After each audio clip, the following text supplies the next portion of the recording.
Inside, three young adults who shared the home. 20-year-old Brianna Campos, a college student studying architecture. Her 23-year-old brother, Remington Campos, working as a mechanic. And a roommate, Alex Aldovar, a 19-year-old college freshman and aspiring fashion model. All about to become victims of a crime that should not have happened. I'm hearing banging, like someone's banging on the wall.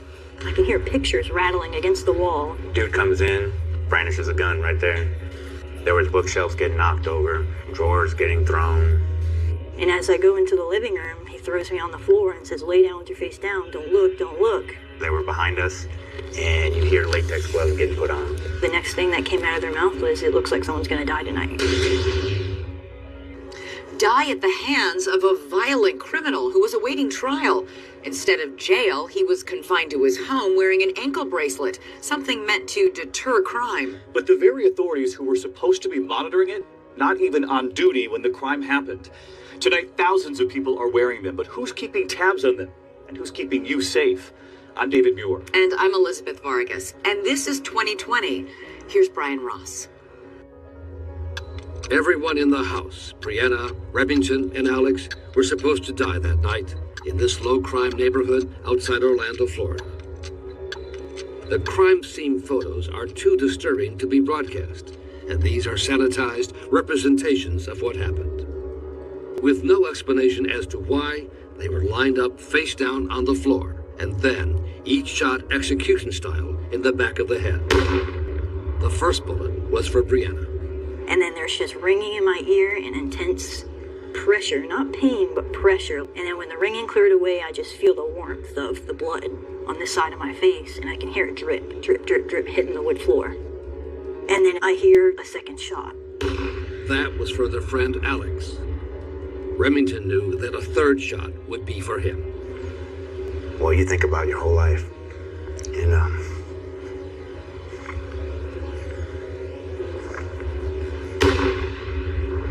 felt like a brick was dropped on my head, and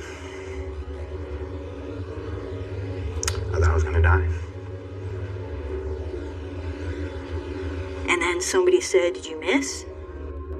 And I hear feet walk over to me, and I'm like, "Oh my God, they see me breathing." So I held my breath. I played dead until I heard the feet walk away.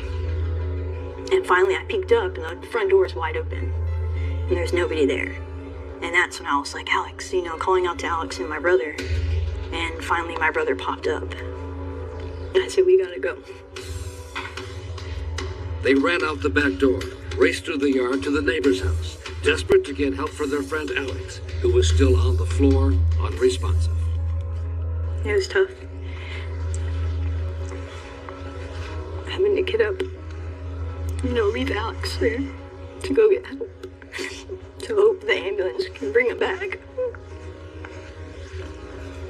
But we had to go.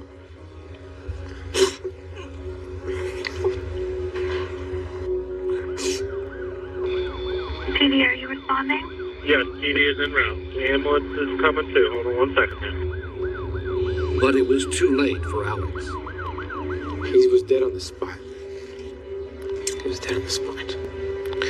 He didn't have a chance. He bled out on that living room floor. Alex's father, Rafael Zaldivar. We raised him for 19 years. And we lose him in 2 seconds. 2 seconds. Somehow, Brianna and Remington survived the point-blank shots. It hit my skull, caused a fracture, and then it traveled and then popped out. How about you, Remington? Same thing. It traveled around the back of my skull and came out behind my ear. It was a miracle, doctors told them. And tonight, this brave brother and sister are using that gift of life to come forward on 2020 to help reveal the troubling story of how a career criminal was able to target them and kill their friend after being let out of jail and put on an ankle bracelet monitoring system that did not stop him. It could have been prevented. Just one of some 50 murders since 2012 that a nationwide 2020 investigation has discovered were committed, police say, by people ordered to wear ankle bracelets. They don't prevent crime, and they are not foolproof. Former New York City and Pennsylvania Corrections Commissioner Martin Horn. Some have said it offers a false sense of security. Absolutely, there's a false sense of security. In the case in Orlando, Brianna Campos had suspects in mind right away, even as she talked to the 911 dispatcher. And do you know who the people were that shot you guys? I can only think that they're probably linked to the people that robbed us last time. Okay.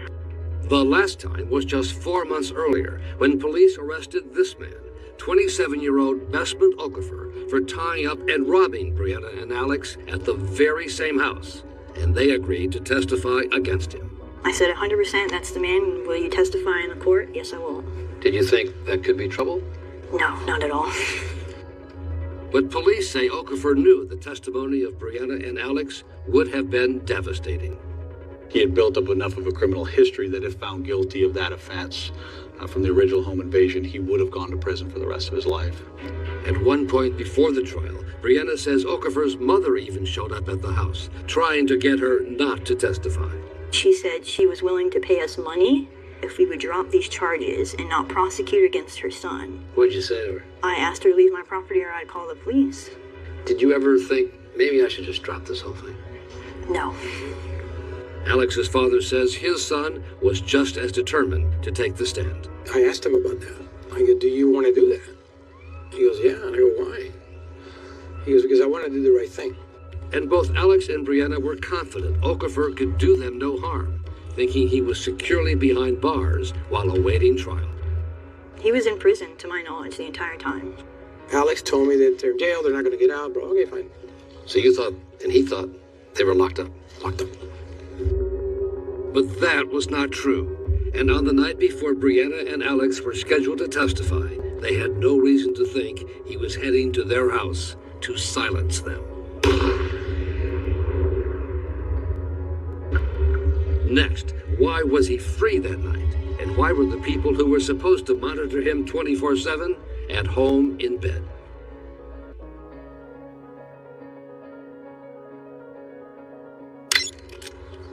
Okay, you're all set to go nowhere. In the movies, as in the film Disturbia with Shia LaBeouf, people on house arrest with ankle bracelet tracking devices find the police racing to the scene when they go even a few feet over the line. No, sir. Listen, officer, listen to me. I wasn't trying to go anywhere. I wasn't trying to leave. Get your hands behind your head. It was the same quick police response in the movie Cherish, but something we found is too often just a Hollywood myth. It's amazing, right? I wish it would have worked that way. It doesn't. Of course not.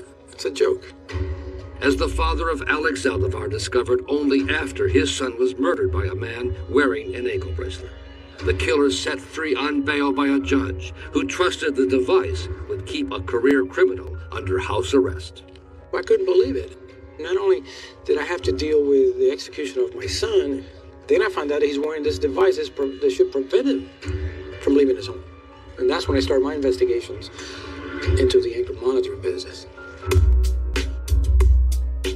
It's become a thriving international business, with private companies in the U.S. selling the device systems to local and federal government agencies in every state.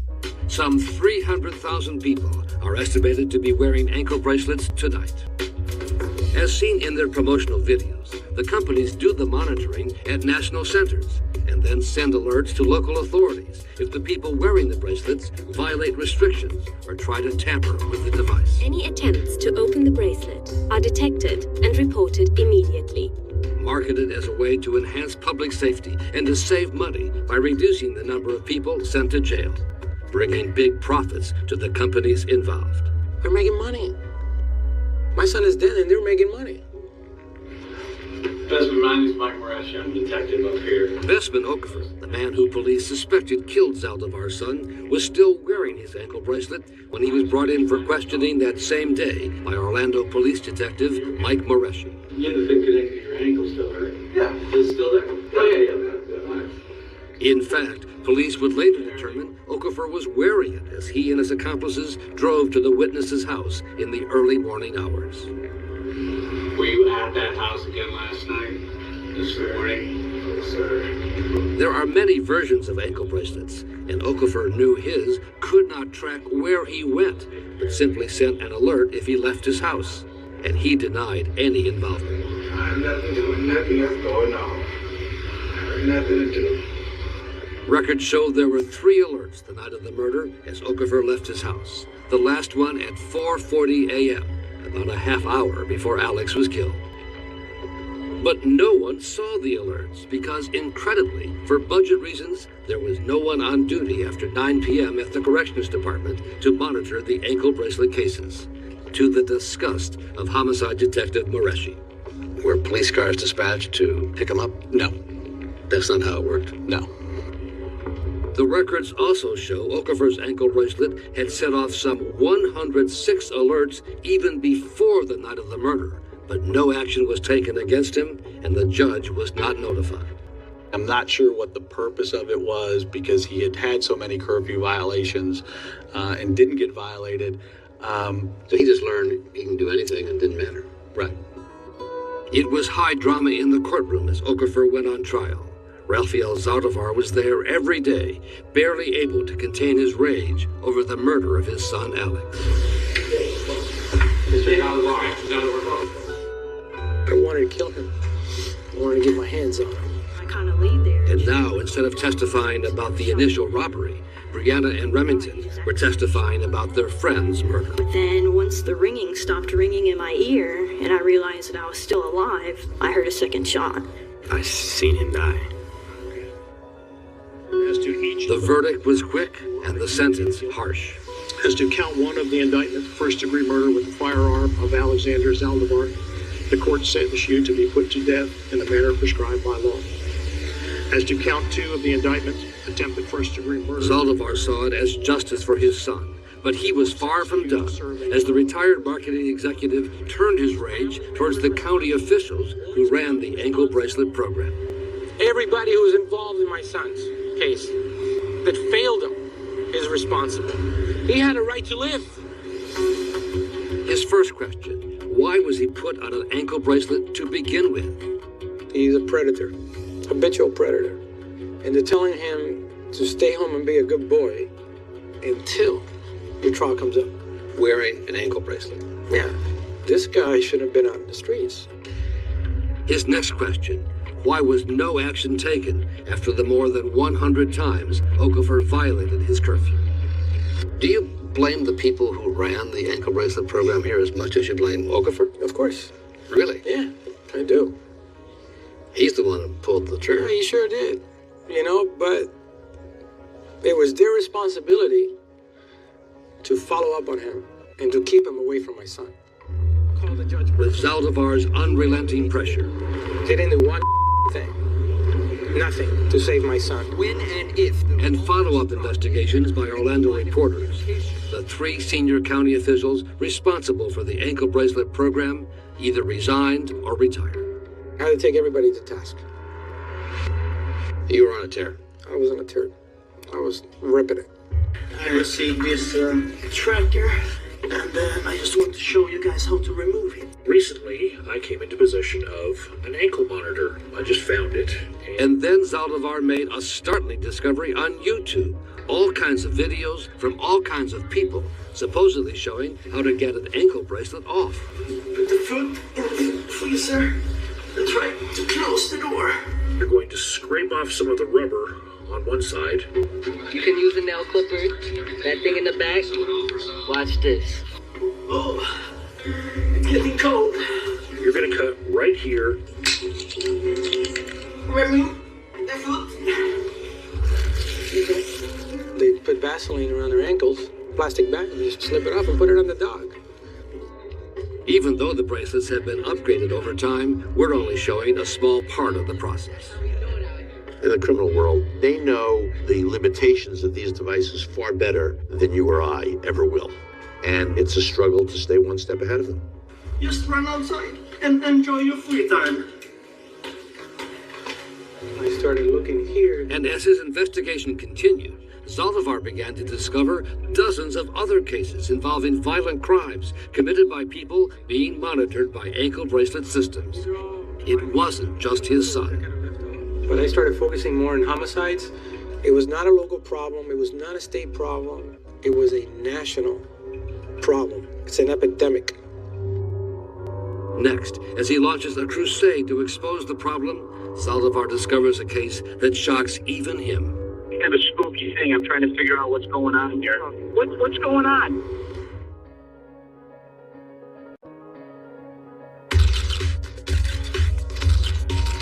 For some celebrities, it's like a fashion accessory, something to show off to the paparazzi. The bad boys and bad girls of the tabloids, actors Lindsay Lohan, Michelle Rodriguez, Teresa from the New Jersey Housewives, rapper Eve, comedian Andy Dick, all ordered to wear an ankle bracelet to monitor the location, or in some cases, alcohol use. Along with Martha Stewart, Tracy Morgan, and the famous for being infamous Paris Hilton. Perfect candidates all, hardly risks to the public. In the beginning, it started like that, and then it progressed. Progressed, discovered Rafael Saldivar, to include individuals who are hardly low risk, in an effort to keep down the cost of putting so many people behind bars. They give them to child molesters. Child molesters. In his investigation, Saldivar was shocked to discover what happened with a man living in this quiet neighborhood in Syracuse, New York, where neighbors were unaware that a monster was living next door. He is the embodiment of evil. The embodiment of evil. His whole life, he's committed actions that make him evil. At the age of 29, David Renz, a part-time grocery store clerk, was wearing an ankle bracelet as he awaited trial on federal charges for possession of a huge cache of violent child pornography, desperate to get away from his home, if only he could find a way to get the bracelet off. He was experimenting with what he could get away with, and he was loving it. Leading to a crime that would horrify the community. Syracuse is a great city and a great community, but it's a small community. This ripped the soul out of us for a long time. In a remarkable video deposition conducted after the crime, Renz, with an ankle bracelet next to him, matter-of-factly admitted how he gained the freedom to commit his crime. Did there come a point in time when you were able to take the bracelet off? Yes. The model he was wearing is marketed as tamper-resistant. But Renz said in part he learned how to get it off because the probation officers let him watch as they put it on. Instead of telling him, turn your head or put a paper bag over his face or something. Renz lives over. District Attorney William Fitzpatrick would later prosecute Renz for the crimes he committed. They were treating this guy as if he'd been picked up for shoplifting a box of donuts. How many times in total would you say that you took the bracelet off from the time you first took it off until March 14th of 2013? I can only get an estimate, but I figure probably 10 to a dozen. At any point in time when you had the bracelet off, did you leave your home? Yes. And when he left his home, free of the device, Renz began to prepare for his crime. First, with a trip to a local Home Depot. What did you go to Home Depot for? To purchase zip ties. Zip ties to be used as plastic handcuffs. And then on to Walmart. And when you went to Walmart, what did you purchase? That would be an airsoft gun. An air pistol like this one, looking like the real thing. When you went into Walmart to purchase the air pistol, were you wearing the ankle bracelet? I was not. It was in his bedroom. It had sent a tamper alert when he took it off, but Renz knew how to quickly tape it back together, so the signal was restored. This guy figured out how to get the thing off and reconnect it in less than a minute. And federal probation officers overseeing Renz were treating any interruption of less than 5 minutes as a false alarm, complaining in this phone call about the devices. My officers are getting frustrated with reliability. Telling the monitoring company, even before the Renz case, not to bother them with alerts less than 5 minutes, saying too many false alarms were costing them sleep. Can we put some in for 5 minutes? Yes. Okay. And that would take care of the alerts so that they wouldn't be, woken up in the middle of the night because of... Yeah, like last night. So each time Renz took off the bracelet and left his home, it was treated as yet another false alarm. This case is sickening because it was so preventable. It never should have happened. Can you tell me at any point in time when you had the bracelet off, did you ever receive a call from the federal government, the U.S. Probation Department? No. On March 14th, 2013, Renz again left his home, taking with him the air gun and the zip ties he had collected for his well-planned crime. His ankle bracelet was left behind. Renz's destination that night, a 10 or 15-minute drive away, the Great Northern Mall, a popular family-friendly place with a gymnastics facility for kids and parents. He took a position in the vestibule of the front entrance and soon spotted his targets. He followed them through the parking lot. He was able to get to them and pull what they believed was a gun and get in the back seat and carjack them. A night of terror was about to begin. 7 miles away, his ankle bracelet was in his bedroom, sending a message that all was well. Next, the Good Samaritan who comes to the rescue. As I was driving down this direction,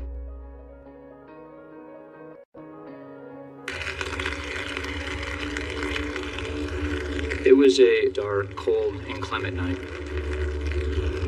Bill Craig, a roofing contractor in Syracuse, New York, was on his way home. As I was driving, I caught out of the corner of my eye this young person running through the woodline. I continued to drive a little bit further, and probably a couple hundred yards down on the right-hand side, there was a car off into a access road, and I was like, something just isn't right here. It's not adding up.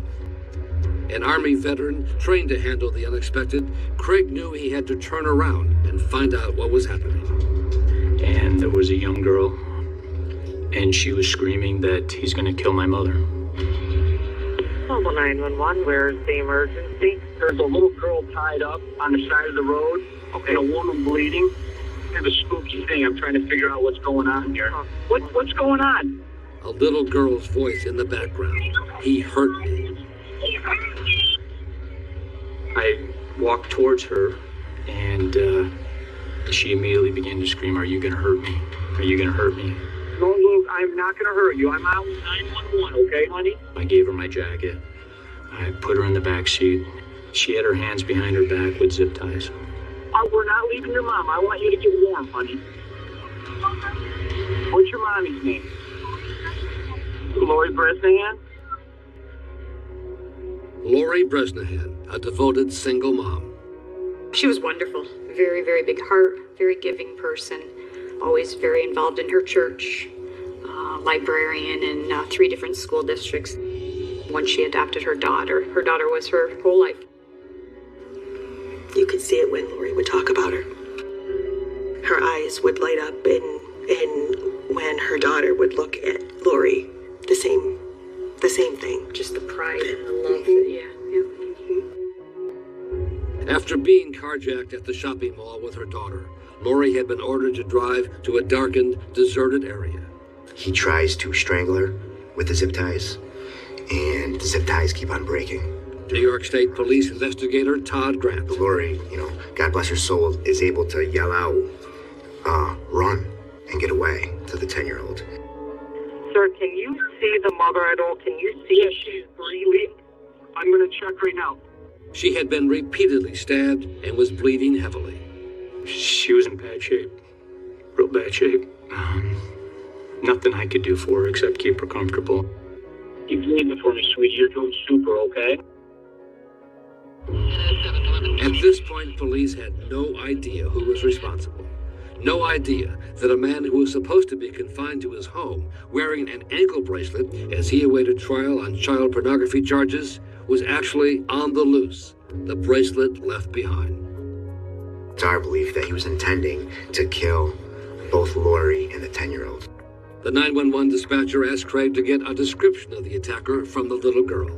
You're doing really good, sweetie. I want you to go slow. Was he white? Was he black? He was a white male. Do you remember was he my height? About 5'10", man. Was he heavy? Was he skinny? He was skinny. And now the search began. I knew that the perpetrator of this crime was still on foot. I knew that he was in the woods, and I knew that we were going to have to go in there after him. Led by Sergeant Jeff Sikora and his canine partner, dozens of police combed the woods that cold night. We knew that this guy had just committed a horrible act, and he was desperate, and he had no place to go, and he was on the run, and he knew we were behind it.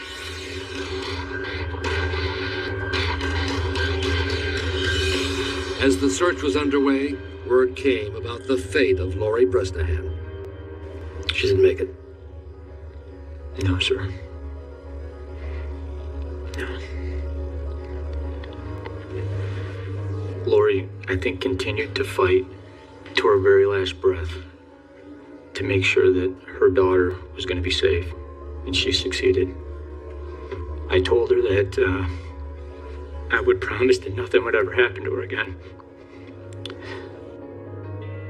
4 hours later, David Renz was in custody. I knew that we had just caught a true monster.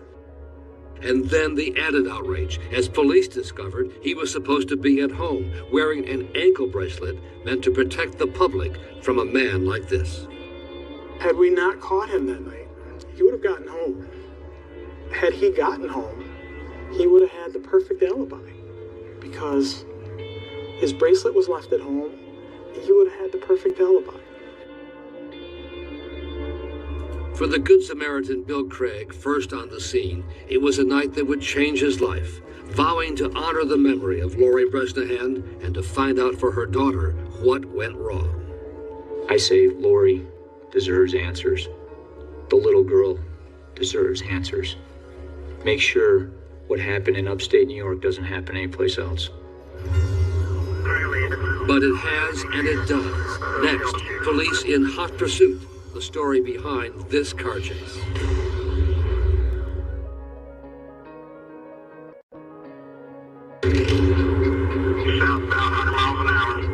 A police chase along Highway 237 in northern Texas, in hot pursuit of the man driving the black Cadillac, a killer. Yet another criminal who was able to beat the ankle bracelet system to carry out his crimes, leading to a dramatic end as he crashed into a tractor trailer. His life on the run finally over as police moved in, returning fire. The man they finally stopped was Evan Ebel, recently released from prison in Colorado, who had cut off his ankle bracelet. It sent a tamper alert, but it wasn't until 5 days later that a probation officer went to his house to check it out, giving Ebel enough time to kill a pizza delivery man and then the head of the Colorado prison system. Those two murders in Colorado are among the some 50 murders since 2012 that a 2020 investigation found were committed, police say, by people being electronically monitored. I suspect there are more that you don't even know about. From your point of view, there's no way this should be used for anyone who poses a risk to the public. None whatsoever. That's right. And yet it is being done, based on what we've found. I'm afraid that's true. Among the 50 cases we documented, one just this week, a Baltimore County police officer killed, authorities say, when she was run over by a teenage burglary suspect she was trying to stop. He had been ordered to wear an ankle bracelet after a series of arrests for car theft, but went missing 5 days before the officer was killed. 16-year-old Dante Harris, who's charged with murder, he will be tried as an adult. Case after case of failure. After cutting off their GPS ankle bracelets, Presley also had an ankle bracelet. The court ordered Madonna McGuire's husband to wear an ankle monitor and stay away from her. In one case in Washington, officers actually put the ankle bracelet on a defendant's artificial leg, which police say he took off and put on a spare to go kill his victim. He is awaiting trial. This is not a shortcut, and it's not a sound way of saving money. Introducing BI Analytics. The biggest of the ankle bracelet companies is called BI, a division of a corporation that runs private prisons. The vice president overseeing ankle bracelet monitoring says their products enhance safety, save money, and provide social benefits. They allow individuals to be at home and working with their families and in the communities that don't necessarily need to be locked up. This is what we're going to utilize to be able to track your movement when you're out in the public. And the company helped to arrange a demonstration by probation officers in Phoenix who put an ankle bracelet on me. Once I went outside our restricted area. Oh, there's you can hear that sound right there. The bracelet sent a signal to the BI monitoring center, and the device issued an audio alert. Entering an exclusion zone. Leave now. Officers here say the key is having enough local staff to quickly respond at any hour. I first want to note that public safety is only as good as a supervising entity that we provide our products to. And when supervision is not good, the results can be tragic. When David Renz cut off his BI bracelet, the tamper alert was treated by local authorities as yet another of the dozens of false alarms plaguing the office. At the time of the murder, BI was in the process of an upgrade for the ankle bracelet version that Renz was wearing, but it came too late for Lori Bresnahan. David Renz proved to us that he could take it apart and put it back together in less than a minute. And this is the technology that we're giving to monitor felons? It's a travesty. It shouldn't have happened. Since that cold February night when Bill Craig first stopped to help, he has been doing all he can to bring public attention to what happened here. I would never forgive myself if I sat on my couch and saw this happening someplace else without trying to do something. That's been the mission of Rafael Zaldivar, too, in the wake of his son's death. Should anyone put any faith at all in these ankle bracelets? Zero. Absolutely zero. But until now, no one in Washington has kept track of all the crimes committed or has been paying much attention to the problem. Last week, that began to change as Bill Craig from Syracuse and Rafael Zaldivar from Orlando met up for the first time, teaming up in Washington to carry out their shared mission. They met with their local members of Congress, the staff of the Senate Judiciary Committee, and Congressman Eric Swalwell, a former prosecutor and a Democrat on the House Judiciary Committee. I'm sorry you're here for this, but I'm glad you are. I'm moved by the passion of Mr. Zaldivar and Mr. Clegg, two people who have tragically seen what can happen when this goes wrong. Is this your son? Yeah, that's our son, Alex. If so many people were killed over the past few years, that means we've gotten something wrong in who we are allowing to wear ankle bracelets. The man convicted of killing Alex Zaldivar while wearing an ankle bracelet will get a new hearing later this year on his death sentence. Brianna Campos and her brother Remington say they are more than ready to testify against him again. Waiting for a call. Yeah. It's gotta get done either way. For Alex. Rafael Zaldivar will be in court too, still pushing both for justice for Alex and a change in the way ankle bracelets are used in this country. A vow he says he made to his son on the day he died. They told him, someday you're going to be in 2020. And here we are. That was my mission. To make sure it doesn't happen. Just as I promised. Forever in our hearts. A man with a mission. We can report tonight that the little girl is with family and doing well. And we are so glad to hear that. When we come back here tonight, we're going to switch gears because I have a very personal note about my friend and partner, Elizabeth.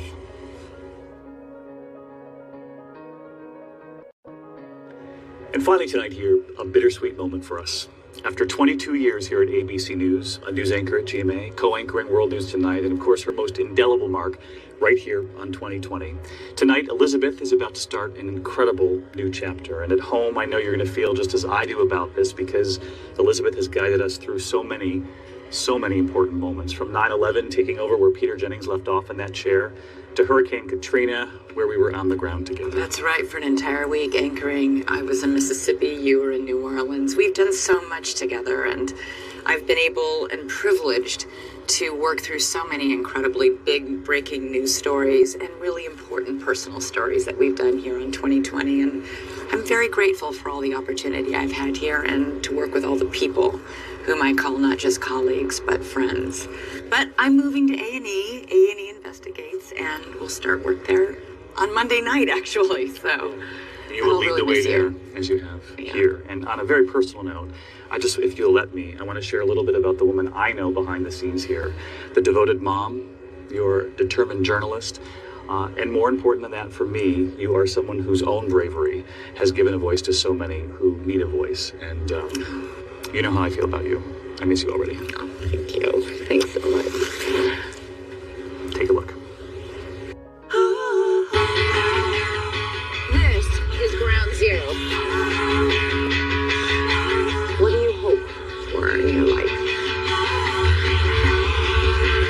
Something extraordinary happened in that courtroom because of you.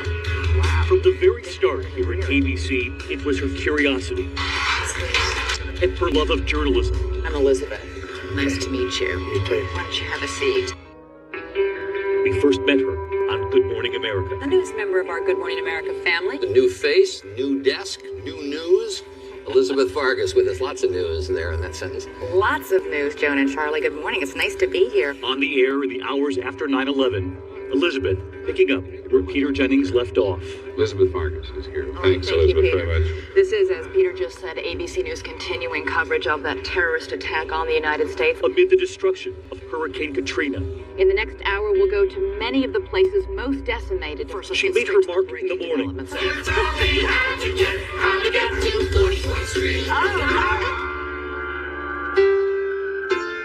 And at night, she would co-anchor World News Tonight with Bob Woodruff. Our mission at World News Tonight? To deliver the world's news straight to you. And help make a difference in your world. Out on the streets today. Covering the Iraqi elections. Interviewing President Bush from the White House. Thank you. So obviously this is the wash, and this is where they cook. Yeah. But along the way, her most indelible mark has been on this program, 2020, where Barbara Walters passed the torch. She is the only woman other than Barbara to co-anchor this program in its 40-year run.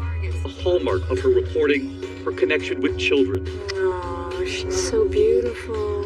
There were the children held hostage in a school in Beslan, Russia. They watched as more than 300 adults and children were killed around them. What do you say to each other during these 3 days to comfort each other? I said they're going to let us go soon. How about you, We say to each other that everything's going to have a good ending. There were the Wolfpack brothers, who spent nearly their entire lives locked away by their father from the outside world. You've seen over 10,000 movies? At least. Wolfpack, meet Robert De Niro. And it was Elizabeth introduced us all to this remarkable little boy, born with a rare craniofacial difference. I'm curious, when you realized, hey, my face is different from other people's faces. When the first kid called monster. The kid called you a monster? Yeah. Why do you think kids do that? Why do you think they say mean things to kids who look different? Because they don't really think about what they're saying, and their parents don't really do anything about it. Elizabeth has never shied away from asking the tough questions. Just one moment. Why are you asking for life in prison for Amanda Knox? If you were lying to me about that, what else might you be lying to me about? And in recent years, Elizabeth would share her own story, her strength off the air too, revealing to Diane with brutal honesty her battle with alcohol and anxiety.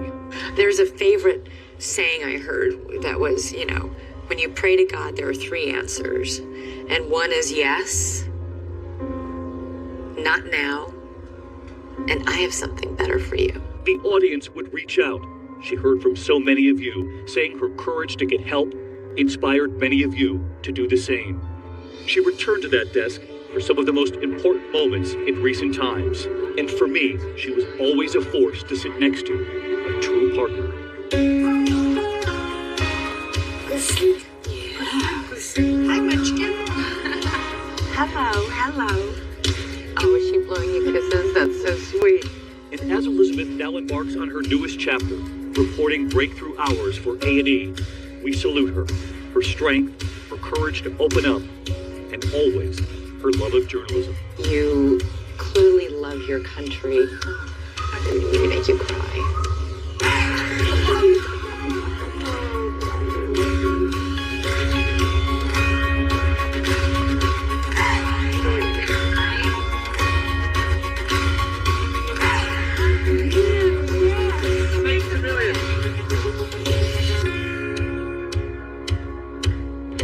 that's our show for tonight. Thanks so much for watching. For David and all of us at ABC News and 2020, have a good night and a great weekend.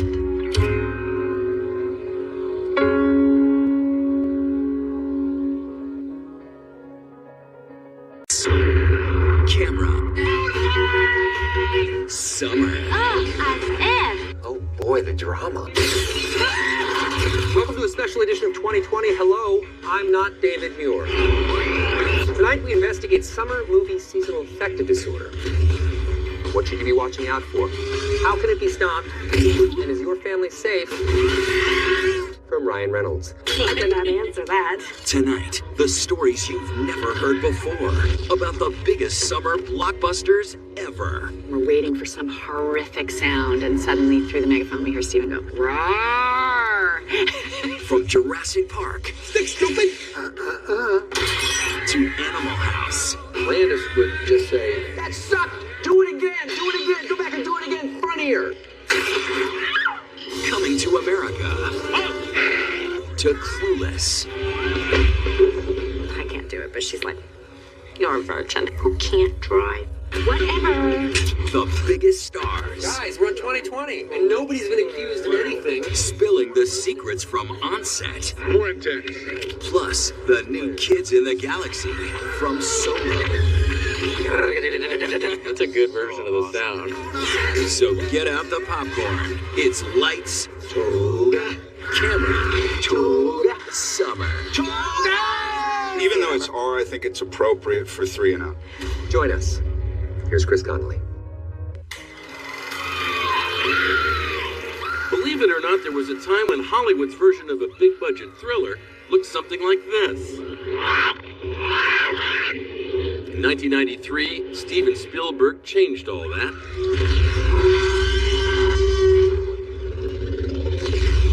With his massive... Must go faster. No, epic sci-fi masterpiece, Jurassic Park. Spielberg made us believe dinosaurs were living, breathing, misbehaving real-life creatures. From the first bone-crunching bite, our summers would never be the same. We were a bunch of kids sitting in a whole row of the theater, and we were so astounded by what we saw. We were like clutching each other, leaping out of our seats. I will never forget that experience as long as I live. 25 years later, it's more like Jurassic Perks, thanks to video games. Roger, control, deploying non-lethal countermeasures. Control. Theme park ride, and a franchise now 5 films strong. But for many, especially for those that made it, the original, in all of its breathtaking, groundbreaking splendor, is the one that stands the test of time. Jurassic Park was a dream come true in so many ways. It was Steven's brilliant brainchild to take Michael Crichton's world that he invented and bring it to life and to have us be amongst the dinosaurs. There was a Triceratops right in front of me. It's one of the most beautiful things I've ever seen. Spielberg knew having believable characters was at least as important as having believable prehistoric carnivores. So his cast auditions began with one noteworthy prerequisite: screaming. They just put me on tape and said, okay, pretend that you're being attacked by a giant dinosaur and just scream your heart out. Apparently, Steven liked the screaming, and so I got a call to go meet him in his office, and he said, so, are you busy this summer? Joseph Mazzella was just 7 years old when he found himself auditioning opposite Robin Williams and Dustin Hoffman for Spielberg's cinematic play on Peter Pan, Hook.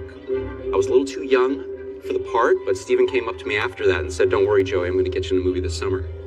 And then he offered me Jurassic Park. Hey!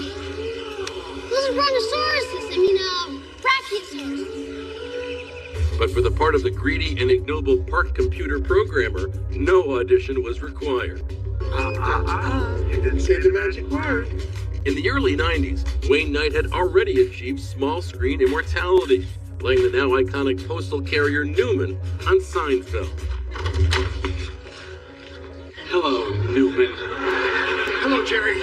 But it was his perspiry performance in this notorious scene from Basic Instinct. Did you kill Mr. Boz, Miss Trammell? That somehow led to a lead in Jurassic Park. Stephen had seen me in Basic Instinct, saw a giant corpulent man sweating and looking googly-eyed at something, and goes, well, imagine if that were a dinosaur. It worked out perfectly. But Spielberg seems to know it would be those genetically engineered dinosaurs that would inevitably steal the show, as he told the Movie Channel. It was very important that if we were going to have dinosaurs in this movie, they would have to look for me as real as though I were watching a National Geographic special on television. So Spielberg assembled a virtual Mount Rushmore of visual effects artists. There was CGI sage Dennis Muren at Lucasfilm's Industrial Light and Magic, Star Wars veteran puppeteer Phil Tippett, and a 4-time Oscar winner, the late, great Stan Winston. Steven Spielberg came to Dad with this because he had seen Aliens. He thought, if Stan and his team can create a 14-foot tall clean alien, they can certainly build dinosaurs. And then Steven said, so how are you going to do it? And Dad said, I have no idea, but we'll figure it out. As Ian Malcolm would say, that life finds a way. Winston and his team created a kind of live-action dinosaurs that would make paleontologists foam at the mouth, as you'll see in this behind-the-scenes video from the Stan Winston School. You're sculpting a dinosaur. Not many people in the world have done that, so it felt kind of in awe. It's 36 feet long. It's 18 feet tall, 12,000 pounds. It can stop on a dime. It can move its head. And when that thing went to set, it's like, holy smokes.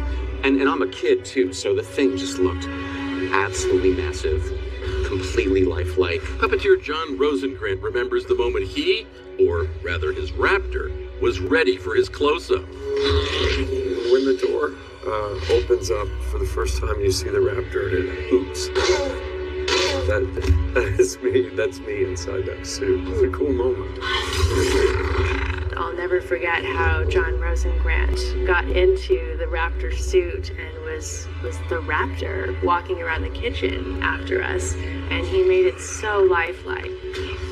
But just like the characters in the movie, the cast occasionally found out just how unpredictable these prehistoric beasts could be. How can we possibly have the slightest idea of what to expect? One time, the T-Rex did come down too far, and it broke off a piece of the plexiglass that's above us. You got a real reaction out of those kids. The scene works great because of it, and thank goodness they're okay. It was definitely scary. Again, I was like, yo, what's going on? Knight didn't have it easy either, especially when he gets into a deadly spat with a spitter. What I was shot with, from the spitter was methicil, which is that stretchy, goopy stuff, and dyed black KY jelly. One night I said, when you did the thing with the spitter? I go, yeah. Because it kind of dyed my face purple. He goes, yeah, it'll do that. They're flocking this way. And here's a fun fact. Of its 2 hours and 7 minutes of running time, there's only 15 minutes of dinosaur footage. The rest gets sold by the shrieks. All grown up now, Ariana is a successful painter. Mamma mia! Mamma mia! Joe Mazzello will be back on the big screen again this fall, playing John Deacon, the bass player in the band Queen, in the Freddie Mercury biopic Bohemian Rhapsody. This was important to me. And if you're not at the movies this Saturday, Laura Dern's dramatic turn as a woman coming to terms with childhood trauma airs on HBO. It's called The Tale. But if you still need your dinosaur fix, Jurassic World Fallen Kingdom bows next month. You know me. The 5th installment hits screens, adding to a franchise that's already earned $3.6 billion. Apparently, summer moviegoers move in herds. They do move in herds. Jurassic Park captured everybody's imaginations, and so it didn't matter what age you were, you had never seen anything like it. And there's never been anything quite like it since.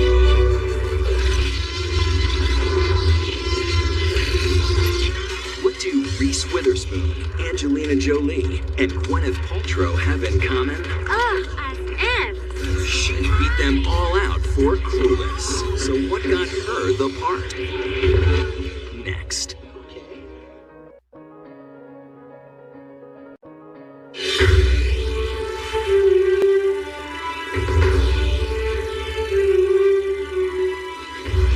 Every now and then, summer will surprise you. The summer of '95?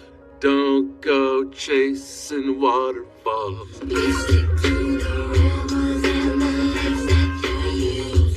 That was the big song of the summer of '95. What else happened that summer? If it doesn't fit, you must acquit. But amid all that noise, there snuck up a sly, lower-budgeted, candy-colored teen comedy. Clueless is where it all begins. As if. The success of Clueless would spawn all these late 90s, turn-of-the-century movies. 10 Things I Hate About You. You never give up, do you? Was that a yes? No! Drive me crazy. We can save each other. You're drunk. I'm desperate. What's in it for me? She's all that. I feel just like Julia Roberts in Pretty Woman, you know, except for the whole hooker thing. It would start this genre. That is so fetch. Gretchen, stop trying to make fetch happen. The high school comedy, particularly driven by a woman. They didn't make those back then. My mission is clear. Clueless is a story of a very privileged young teenager named Cher Horowitz.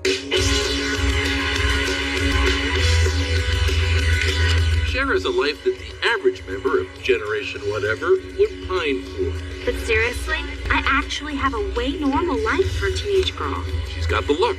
What the hell is that? A dress. Says who? Calvin Klein. She's got the money. Ooh, I wonder if they have that my size. And depending on who you ask, she's got the brains. And in conclusion, may I please remind you that it does not say RSVP on the Statue of Liberty. Despite all that, she's miserable. Part of what she does to make herself feel better is to make over a new girl in school. Oh, come on, let us. Cher's main thrill in life is a makeover, okay? It gives her a sense of control in a world full of chaos. Please. Sure. And along the way, the movie that created a new teen genre would also create its own language. Whatever. You keep a Bahama back. So I was like totally bugging. As if. I'm outing. I feel like such a bonehead. Oops, my bad. Plenty of 90s bright lights were considered for the role of Cher. Reese Witherspoon, Angelina Jolie, Gwyneth Paltrow. But director Amy Heckerling had a casting epiphany while watching this.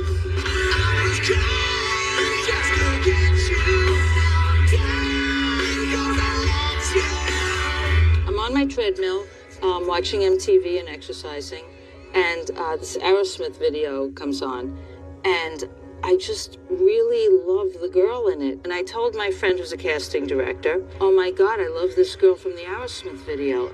That girl was then 16-year-old Alicia Silverstone. Hit it! I didn't think I could do it because I didn't know I was funny.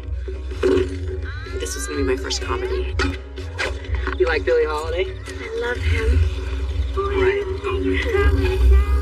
I remember thinking that Cher was very materialistic and I didn't really like her that much. But then I tapped into the fact that she loved her daddy so much. Daddy, no! And then I also realized that Amy Heckerling chose me for a reason. The first meeting I had with Alicia, we met in a restaurant. We were sitting at the booth and there was a glass of water on the table and a straw in it.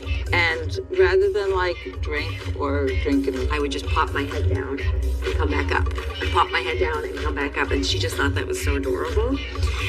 Or weird. A movie like Clueless really endures because every character is so vibrant, is so unique, and the actors brought so much to it. Such actors as Paul Rudd, who plays Josh, Cher's ex-stepbrother and love interest. Oh, wow, you're feeling out there. And Stacey Dash, Cher's best friend Dion. Would you call me selfish? No, not to your face. And the late Brittany Murphy, as Time, Cher's pet project.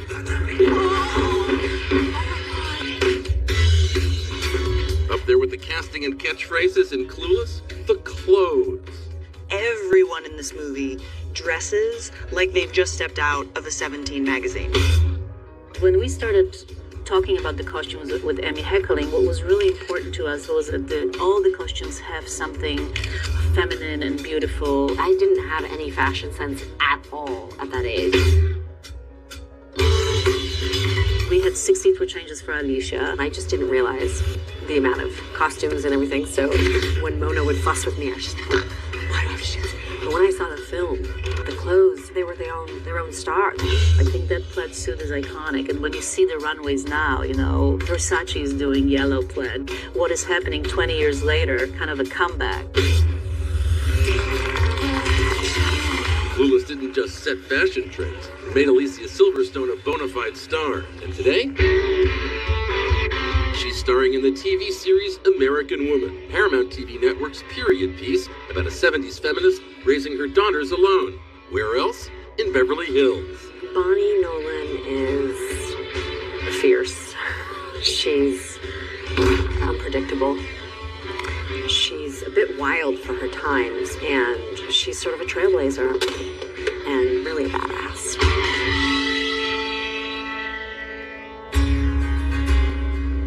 Alicia was the unsuspecting trailblazer 23 years ago as a teen siren who defied expectations with a performance that recalled Hollywood's most beloved comic actresses.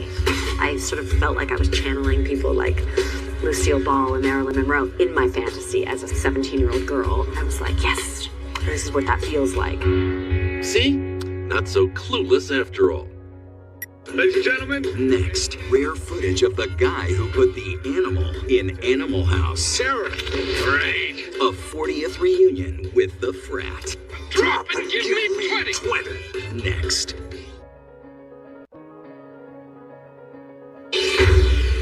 Characters concealed beneath amazing makeup. I said, Eddie, you're a young black man. You're going to play an old Jew in this. And he went, hello? And I said, well, I'll ask Rick Baker. The legendary 7-time Oscar-winning special makeup effects creator worked his magic, some of which you can see on the film's DVD extras. And he goes, and don't give him a big nose. You know, I don't want it to be a stereotype. And Eddie basically said, you know, you make a face and I'll make it work. Who was the star in that picture? He says, a young guy named Eddie Murphy, I think. Oh, Crash, I hate him. The kid with the filthy mouth. Yeah, he's the one. Oh, he's the voice. It was great to see him, you know, looking at himself, figuring out what the voice would be. I'm Eddie Murphy. I am the young black movie star of Paramount Pictures. And I right away kind of started my love affair with Eddie Murphy. Well, then get a punch. He walked all around the Paramount lot hitting on secretaries and schmoozing with people. He would just like, hey, you know, like an old man would, and you're like, who is this? Some guy comes up to me and he asks me, hey, what are you supposed to be, some kind of big star? I don't even know who the hell you are. I looked at the guy, but he started cracking up. He's got the most inimitable laugh. It sounds like a mule in heat. He said, gotcha, John. They all just bought it. So once that happened, he said, I want to play the barber. Oh, there they go.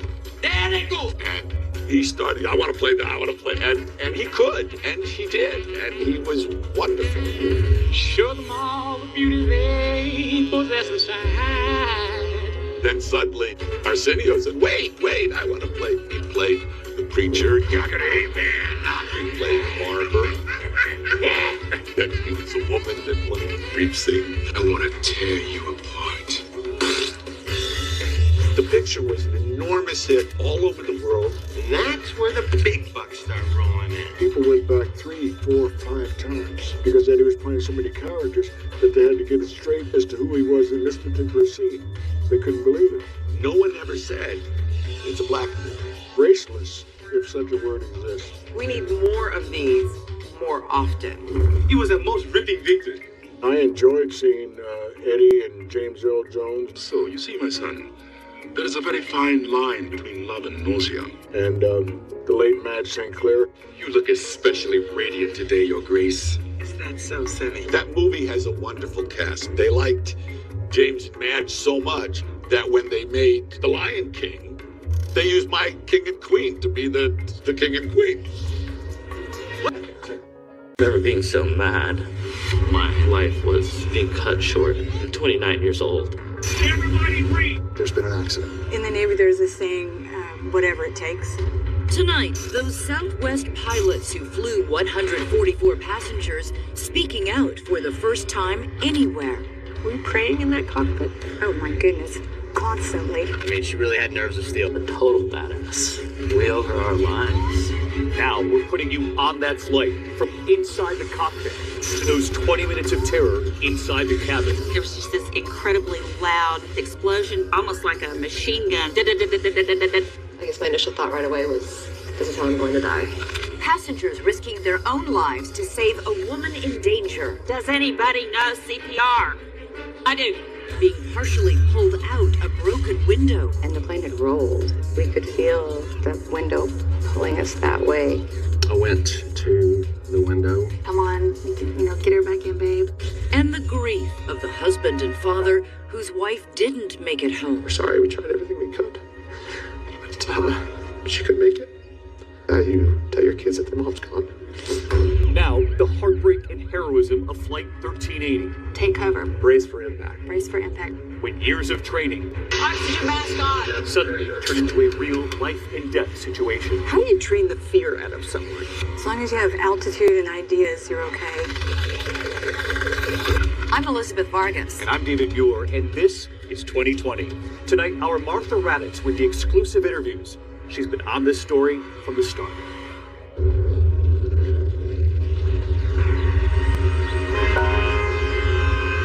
It is a Tuesday morning in New York City. 144 passengers have a flight to catch. 144 people, 144 stories. Heading for LaGuardia Airport and a Southwest Airlines flight to Dallas Love Field. Peggy Phillips, a school nurse, had been visiting her daughter and a grandbaby in New York. Baby's almost crawling now. Now it was time to go home to Texas. And so, we kissed, we hugged, and then out the door and in the cab and off to the airport. Holly Mackey, an associate professor of women's and gender studies at the University of Oklahoma. Marty Martinez, owner of a Dallas digital marketing agency, leaving New York after some meetings. Matt Tranchen, eager to get home to his wife, Molly. We are expecting our first child in 6 weeks. 7 weeks. 6 weeks. 6 weeks. Tim and Amanda Borman. Hallelujah. Tim is a pastor at a Lutheran church in Queens, New York. And we have 3 daughters. Taylor is 6, Brooke is 4, and Felicity is 2. Now they're off to a conference in Dallas, just the two of them. I have never been away from my children before overnight. She wept when we walked away from Felicity. And she's our 2-year-old, so it was... So it was going to be hard on you right away from that. Texans Tim and Kristen McGinty wrapping up a long weekend in New York. His favorite thing was the Broadway play that we saw, wasn't it? Maybe. It was good. I What'd really you see? enjoyed it. Yeah. It's called Beautiful.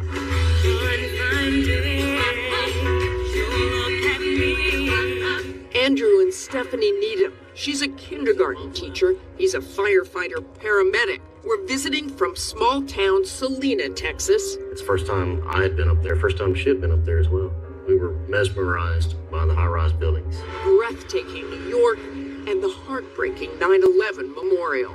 Those guys were going up those flights of stairs to help others, to rescue others. What greater way to lose your life than to be serving others? The planes, the towers, the sacrifice, still on their minds as they headed for their own flight. Firefighter, nurse, pastor, professor, and one more. Jennifer Reardon, 43, a married mother of 2 and bank executive. The night before, she tweeted this photo saying what a great stay she had had in the city. Now she was homeward bound, connecting in Dallas on the way to Albuquerque. What were you going to do that night? What were your plans? My son had a baseball game that she was going to arrive, and we were already started, but she was going to come join us over there. And watch little Joshy play some baseball. You said you had a sense of foreboding. I was getting just a feeling inside that something wasn't right. Waiting at the gate, Southwest Airlines Flight 1380, a Boeing 737-700. The giant jet engines already idling as the crew gets ready. 3 flight attendants preparing the cabin. Up in the cockpit, Captain Tammy Jo Schultz and First Officer Darren Ellisor. No indication of any problems whatsoever. She and Darren had already flown from Nashville to New York that morning. She had begun her day, as always, with the Bible. I always text my family a scripture of the day. Although she and Darren are both longtime Southwest employees, they had met for the first time only the day before. On this morning, Tammy Jo got them all off to a good start. I wanted Starbucks, and I asked Tammy Jo if she'd like me to go buy Starbucks for us. She goes, no, you have too much work to do. So she said, for me to go to the aircraft, and she, 10 minutes later, shows up with 5 Starbucks, in her roller bag, balancing act to get on the plane. You weren't originally scheduled to fly that day, were you? No, I traded for the trip with my husband. I'm not trading with him anymore. Schultz's husband, Dean, is also a Southwest pilot. They had traded flight schedules. I helped coach my son's throwing event, and so he had a track meet that I really wanted to go to. So Dean, being the amazing husband he is, said, you go to the track meet, I'll switch and take your trip. And so that's why I was on the trip. Boarding is going to start in just a few more minutes. Unlike most airlines, Southwest does boarding differently. No reserved seats. Passengers line up and board in sections. Where you sit is the luck of the draw. Superstitiously, I saw row 13 was open, and I thought, well, I don't want to sit there. She continues to row 14, at first taking seat 14A. I had actually initially taken the window seat, and then I'd had a really large cup of coffee and thought, I'm going to be inconveniencing everybody because I'm going to need to get out multiple times. And so I had shifted over and decided to take the aisle seat. And that's a seat where Jennifer Reardon ended up sitting. Yeah. The random effect of fate, or coffee. It was very much like choose your own fate, because I got to choose my own seat. And there were plenty of other passengers that walked by row 14 and decided to sit in another seat. We have 6 emergency exits. In the cabin, the usual instructions, what to do in case of what nobody wants to think about. Strap around your legs and buckle in the front. Tammy Jo taxis the plane from the gate to the runway and hands it over to Darren. The captain always taxis, so I've got control of it on the ground, and then if it's his turn to fly, we switch off, then we do a positive control of the aircraft, and he took off. A few words of welcome from the captain, and they were heading down the runway. Everything was very routine. And then it wasn't. That's correct. 144 passengers, 144 stories, about to come together for a singularly harrowing ordeal at 32,000 feet. A journey that will stay with them the rest of their lives. Still ahead, the boom. We had a large bang, a rapid decompression. My first thoughts were actually, oh, here we go. A broken window and the desperate fight to save the passenger in seat 14A. The flight attendant, she just yelled it out. Does anybody know CPR? Stay with us.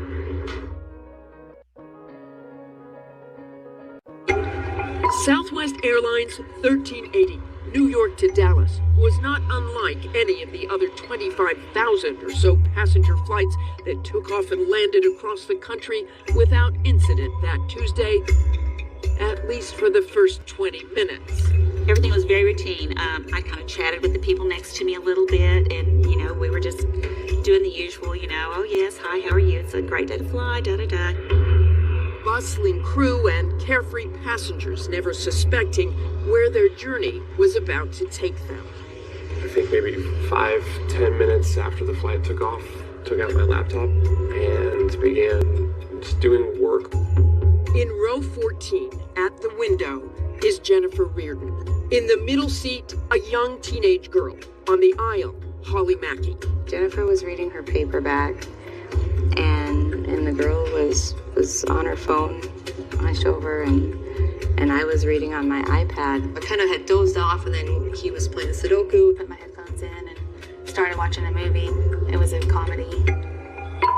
And all the while, bearing down on them at 500 miles an hour, tragedy. For 20 minutes, we had a totally normal flight. Totally normal. At 11:03 a.m., with First Officer Darren Ellisor flying and Captain Tammy Jo Schultz monitoring, the plane and its passengers and crew left normal.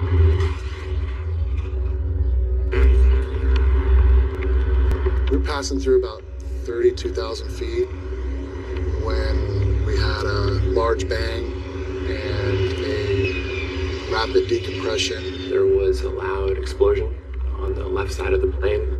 And it shook the plane badly, so badly that this flight attendant that was walking toward me that I could see grabbed a hold of the seat, kind of stumbled and almost fell. We immediately began dropping, the oxygen masks fell, and it was terrifying. The number one engine on the left side of the plane had broken into pieces, hurling shrapnel through the air. And almost immediately, I felt the rush of wind. Almost felt like kind of like a car crash in a way, but much worse. What's the first thing you did? Started tightening seat belts. You know? You grabbed her hand right away, I bet. He did. That was the first immediate thought, like the plane is gonna crash.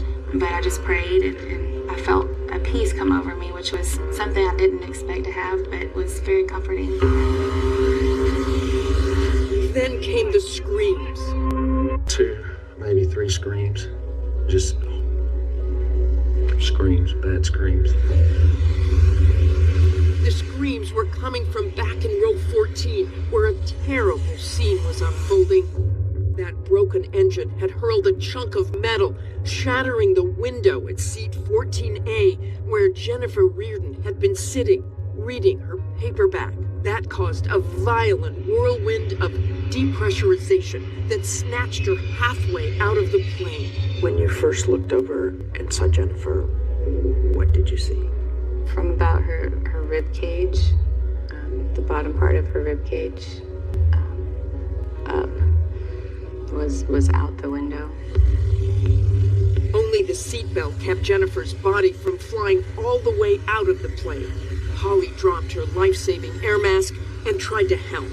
I had leaned over to try to pull Jennifer in, and the plane had rolled, and that was my 4 seconds of terror, where I thought... Was it rolling towards the open window? Yeah, we were going towards the open window, and I thought, well, we are going to go down. Holly and the girl in the middle seat began a desperate tug of war, trying to pull Jennifer back inside the plane. They couldn't budge her, and Holly began to fear she or the girl would be the next to go. I did think that we were probably next to get pulled out of the plane, and the girl was so small. So I wrapped around the girl and I pulled her over to me so she was further from the window. And I put my hand on Jennifer's back, so then if she was conscious or could feel anything, she would at least know that we were there. From row 13, Tim McGinty rushed back to help.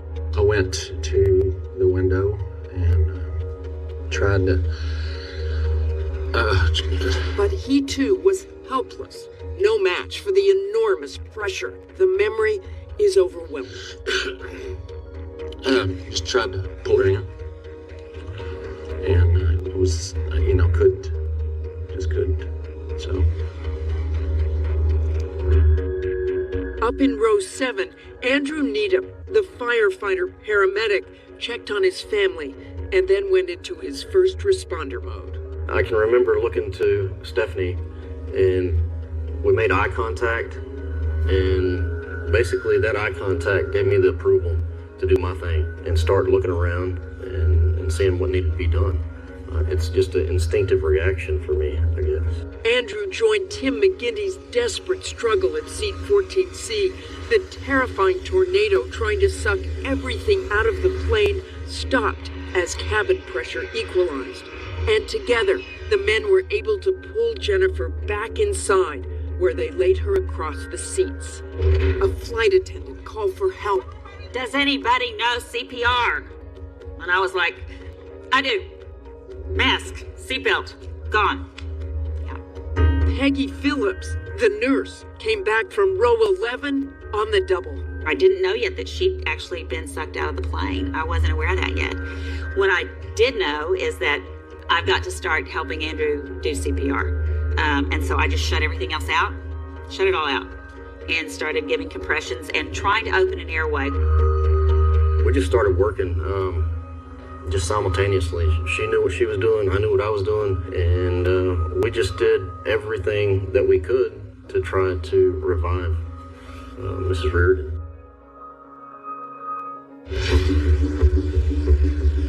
Still ahead, as Peggy and Andrew try to save one of their fellow passengers, the pilots are trying to save all the passengers. Even as their badly wounded plane shudders towards the ground. They may have lost an engine, but they say they never lost faith. As long as you have altitude and ideas, you're okay. Stay with us.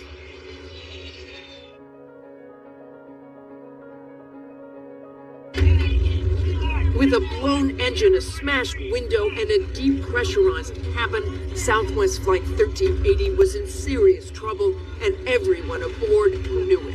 You've heard the expression, a wing and a prayer. They were living. They weren't going to make it to Dallas. The passengers were thinking they weren't going to make it, period. Put yourself in this situation. You don't know how much time you have left. And I remember being so paralyzed in that moment. It was clear that the situation was dire. In the next seat, Matt Tranchen was trying to send a message to his pregnant wife, Molly. At that point, you just say your goodbyes. And that's when I took out my phone and immediately sent Molly a message, just telling her I loved her and something was wrong. And incredibly, Molly is able to get a phone call through to Matt on the plane. So I just said, I'm here with you. I'm going to be here with you until the end. Don't hang up. In the midst of calamity, still struggling with his air mask, Marty Martinez paid $8 for Wi-Fi and began streaming on Facebook Live. I wanted to tell, the people that mattered to me that I love them. And it was just a very difficult, thing to do. And I remember being so mad that I felt as though my life was being cut short. As other passengers prepared for the worst, a small band, Tim McGinty, firefighter Andrew Needham, and Peggy Phillips, a nurse, had tuned all that out.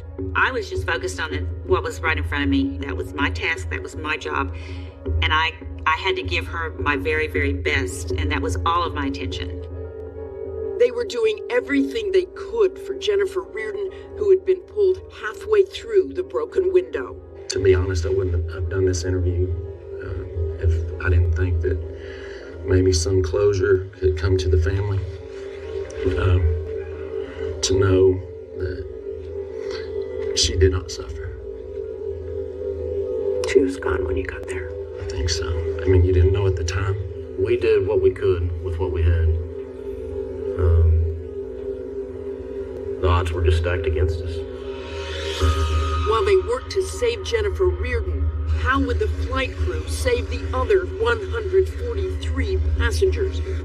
Up in the cockpit, Captain Tammy Jo Schultz and First Officer Darren Ellisor, who was behind the controls, not really sure what was happening in the back. The aircraft yawed and banked to the left, a little over 40 degrees, and we had a very severe vibration from the number one engine. It was shaking everything And that all kind of happened all at once. What did you think had happened? My immediate reaction was a seizure of the engine. That's pilot speak for engine failure. The Southwest 1380s were single engine. As we now know, the engine did more than stall, it blew apart.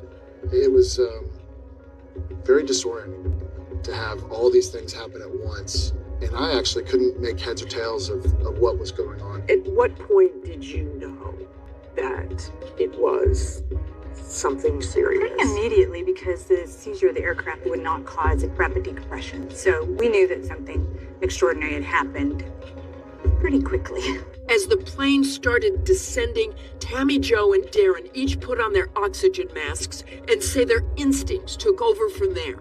He started, and then I put mine on, and then we had some switchology to do to be able to communicate through the mask. And then it was really just back to flying, aviate, navigate, communicate.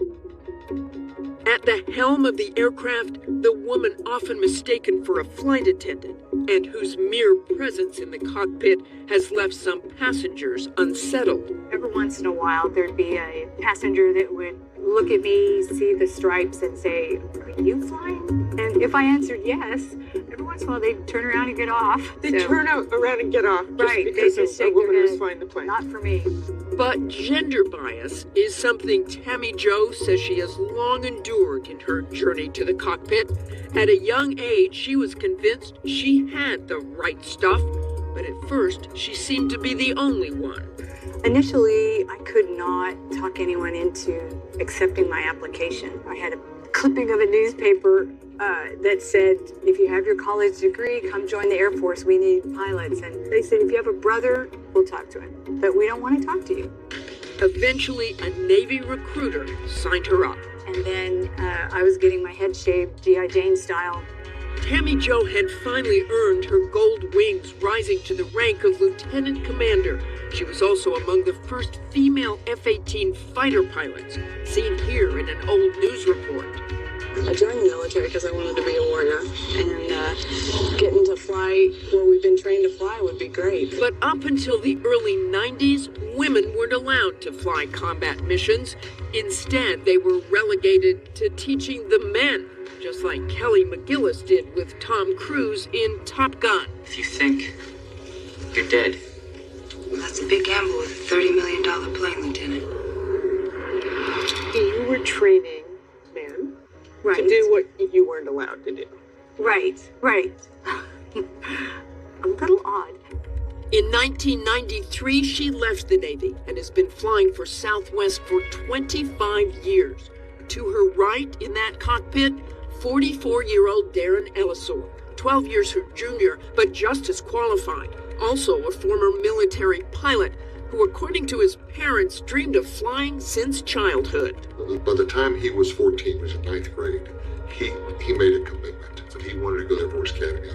It's no wonder they were right at home at the Intrepid Sea Air and Space Museum in New York, where we conducted our interview this week about that harrowing incident where all that military training kicked in. In the Navy, there's this saying, whatever it takes. Everybody breathe. We are almost ready. Everybody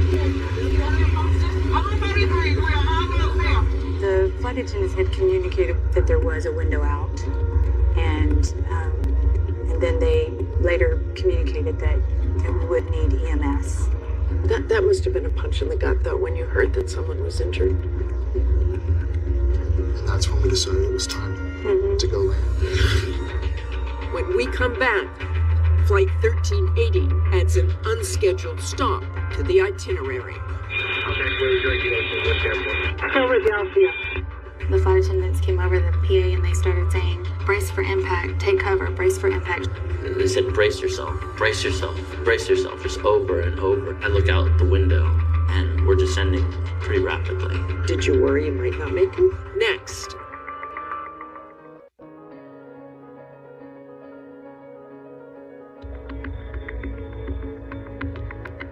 Captain Tammy Jo Schultz and First Officer Darren Ellisor have their hands full trying to get 144 passengers and 5 crew back on the ground safely.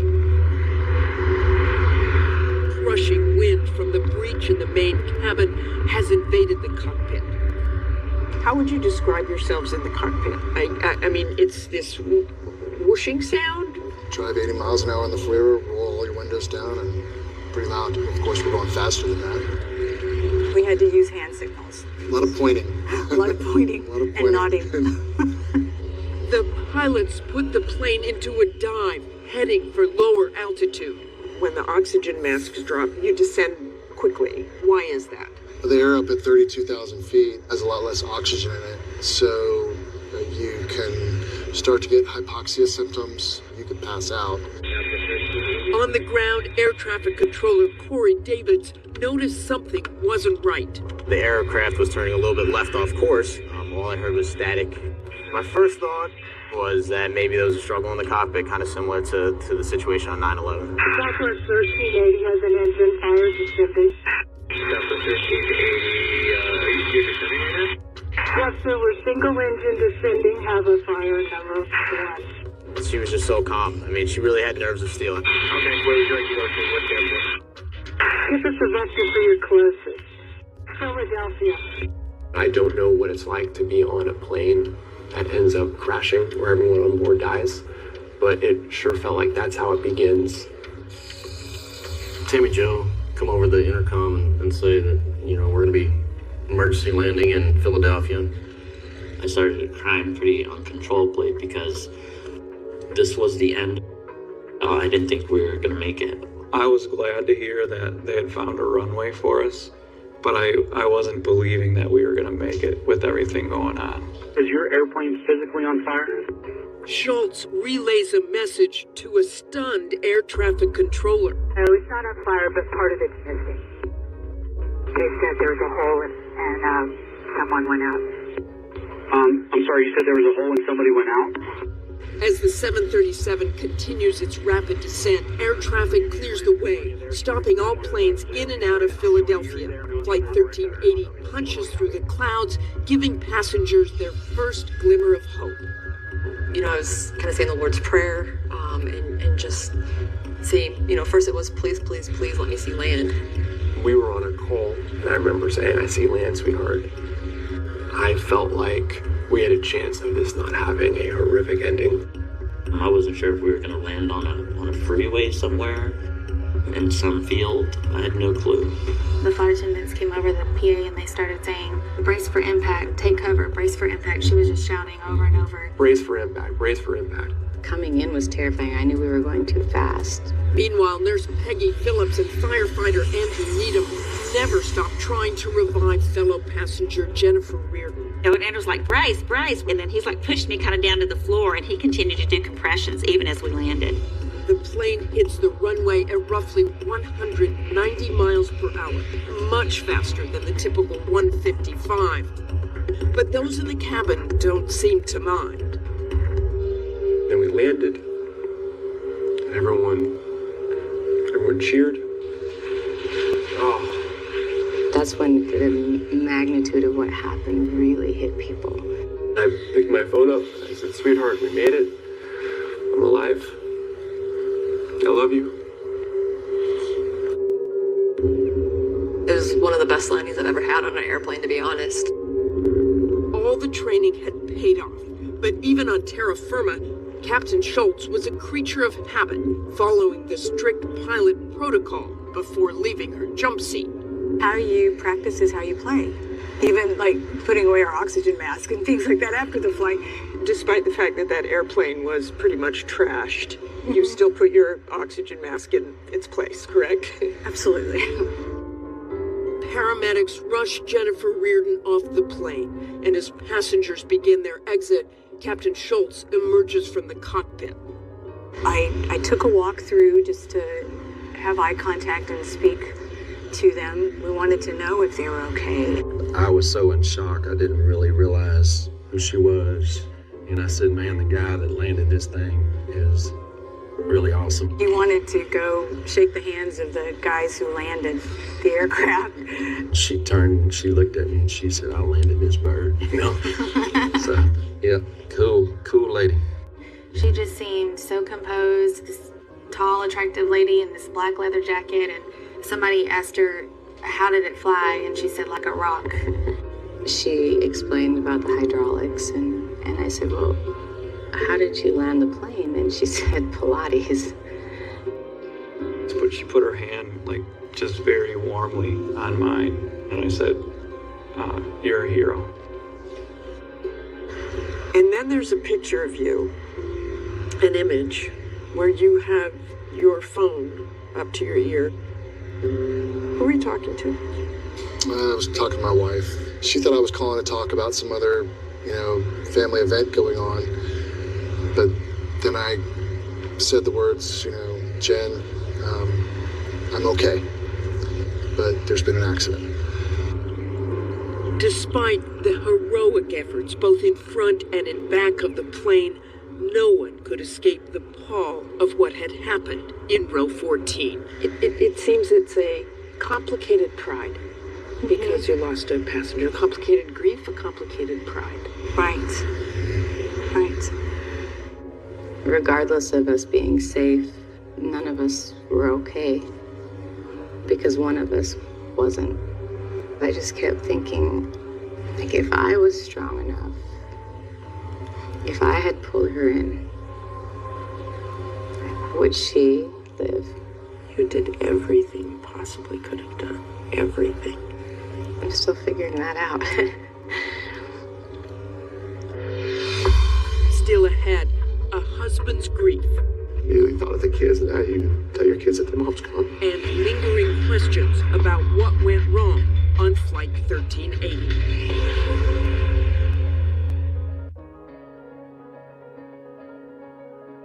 Philadelphia police are Southwest Airlines plane. about 20 minutes into We the flight. transported one patient in critical condition. I saw one passenger was brought to the hospital. Like, okay, but if the whole plane didn't crash, And we will not be releasing anything about patient outcome at this time. she can't be injured that bad. She's just in a hospital, but I can get out there and I can hold her hand and love on her. Michael Reardon, married for 21 years to Jennifer, sat down with me on one of those heart-wrenching days just after her death. And then 2 minutes later, I got a call from the doctor saying, we're sorry, we tried everything we could. But she couldn't make it. And I just immediately thought of the kids, and now you tell your kids that their mom's gone. He gathered his 10-year-old son and 12-year-old daughter at the most comforting place he knew, the church where he and Jennifer had celebrated their kids' baptisms and first communions. I just held their little hands, we took a knee, and I said, Mommy's not going to come home, guys. And I don't know what that means for the rest of our life yet, or tomorrow, but we're going to live the rest of our life with Mommy in our hearts, and in the way that she wanted us to be. Starting with this memorial service. Why is everybody so quiet? This is a celebration. You spoke at Jennifer's memorial service and saying you didn't want people to be quiet and somber. It was a celebration. But you already said that. Say it anyway. She's an amazing mom.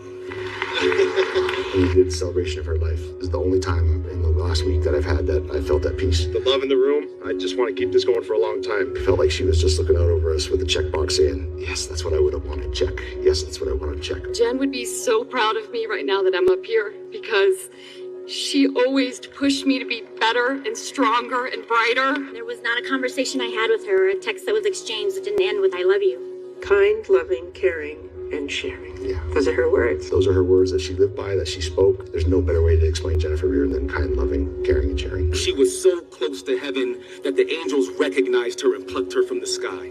Jennifer knew this world was a good place. I give thanks to Dave and always for the life and love of Jennifer Reardon. I love you. It was just the best hour and a half I've had, that I'll have probably for the rest of my life now.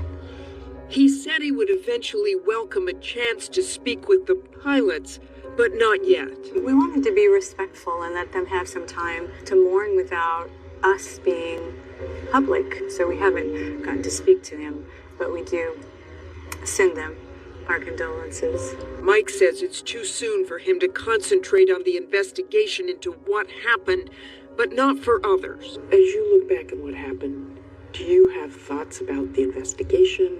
What they've found, what they haven't found? Are you tracking that? I've been tracking it. I have a lot of questions. I think it's incredibly important that they, figure out what caused it and just ways that they could work to avoid this situation, kind of moving forward. The aircraft began a rapid, uncommanded left roll. NTSB investigators have determined what went wrong: a broken fan blade.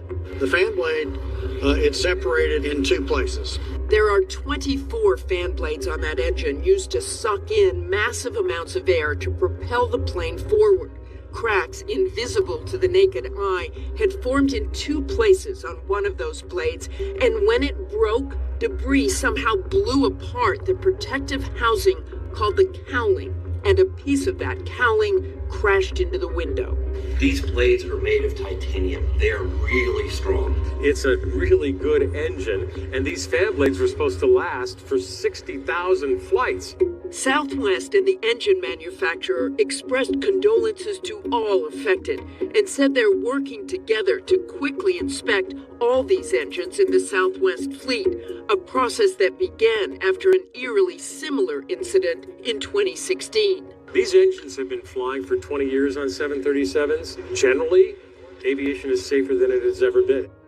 As a condition of our interview, we agreed not to ask Tammy, Joe, and Darren about the NTSB investigation while it's still pending, but they did say they have no qualms about flying 737s. Given what you've been through, do you feel safe in that airplane? Yeah. Absolutely. Absolutely. No, you get in it right away and fly again. No problem. And you just see it as a accident that won't happen again, hopefully. It's definitely something we'll do until our kids take the key away from us. Still ahead, a hero's welcome at the White House, and Tammy, Joe, and Darren get some sage advice from another hero pilot.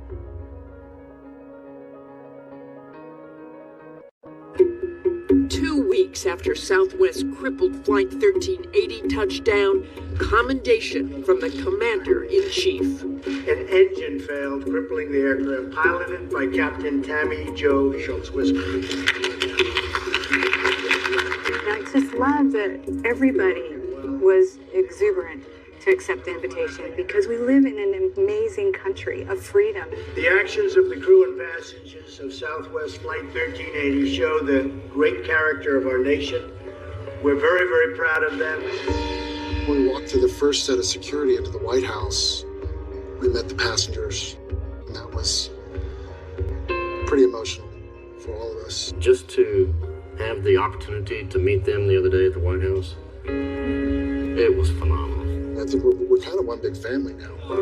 A family that now extends to Sully Sullenberger, the captain who famously navigated a heroic landing of his own. Not surprisingly, they've been in touch. He was so gracious, spending some time just giving us some ideas of how to navigate some of the waters ahead. He sort of sees his life before that happened and after that happened. Do you feel like going forward, your life is going to be radically different? I think it will be different, but there's been some pretty hard jinx in my life before. I think it will be different, but I think it'll be a good different. What started as a routine flight has rerouted the journey of life for all of the survivors. Oh my goodness, I'm getting emotional. Pastor Tim Borman is back in front of his congregation. Hey, Felicity. Though he preaches through a very different prism now. I figured we'll just take a Sunday and talk about how to be unbroken after trauma. Healing comes at different speeds for different people. How will it change me? Probably make me less honored. Maybe. I think that, it makes you realize how precious every single moment of your life is. I'm thankful that God put the people on that plane to land it safely, and just grateful for the opportunity to be here. There's a time to weep and a time to laugh, a time to mourn and a time to dance. And we felt, I think, all of that day. And that hero label was almost immediate. I thought it was misfit. I don't really see myself as a hero. I did my job. Tammy Jo, we did what we were trained for. People in the back of the plane were very heroic. I mean, they paid for a seat in the back to relax, and they were up and at it to help. It's always stirring when you get to see heroics in other people. It's just stirring. They are all heroes, and both those pilots plan to start flying again in June. No surprise, they will not be deterred, will they? No. Our thanks to Martha tonight, and that is 2020. I'm David Muir. And I'm Elizabeth Vargas. For all of us at ABC News in 2020, have a great night and a great weekend.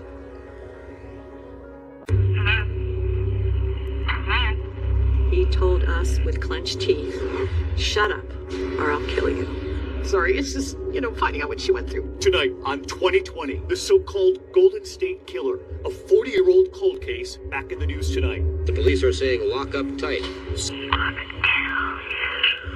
Is this my last moment alive? He wanted fear. He wanted to see fear in me. Hands tied, legs tied.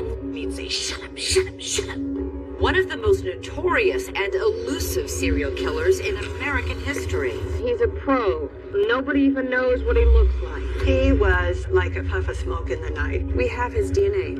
We just need a name to go with his DNA. Tonight, we have one. I think they got him. Now we're taking you inside the epic manhunt. We have a master suspect name list of 8,000 names. Honing in on his M.O. He would balance plates on many of his victims. That was his thing, if he hears the plates rattle, he's gonna come back. And how they developed a profile from the bizarre details. What was he saying? Mommy, I don't want to do this anymore. Why am I doing this? I have talked to victims who said he called them in the 90s and said, "I'm coming back." Now, how an obsessed detective and his team and a tiny DNA sample almost forgotten in cold storage for 4 decades led to last week's arrest. Finally, I got to see the face of the man that I've been hunting for 24 years.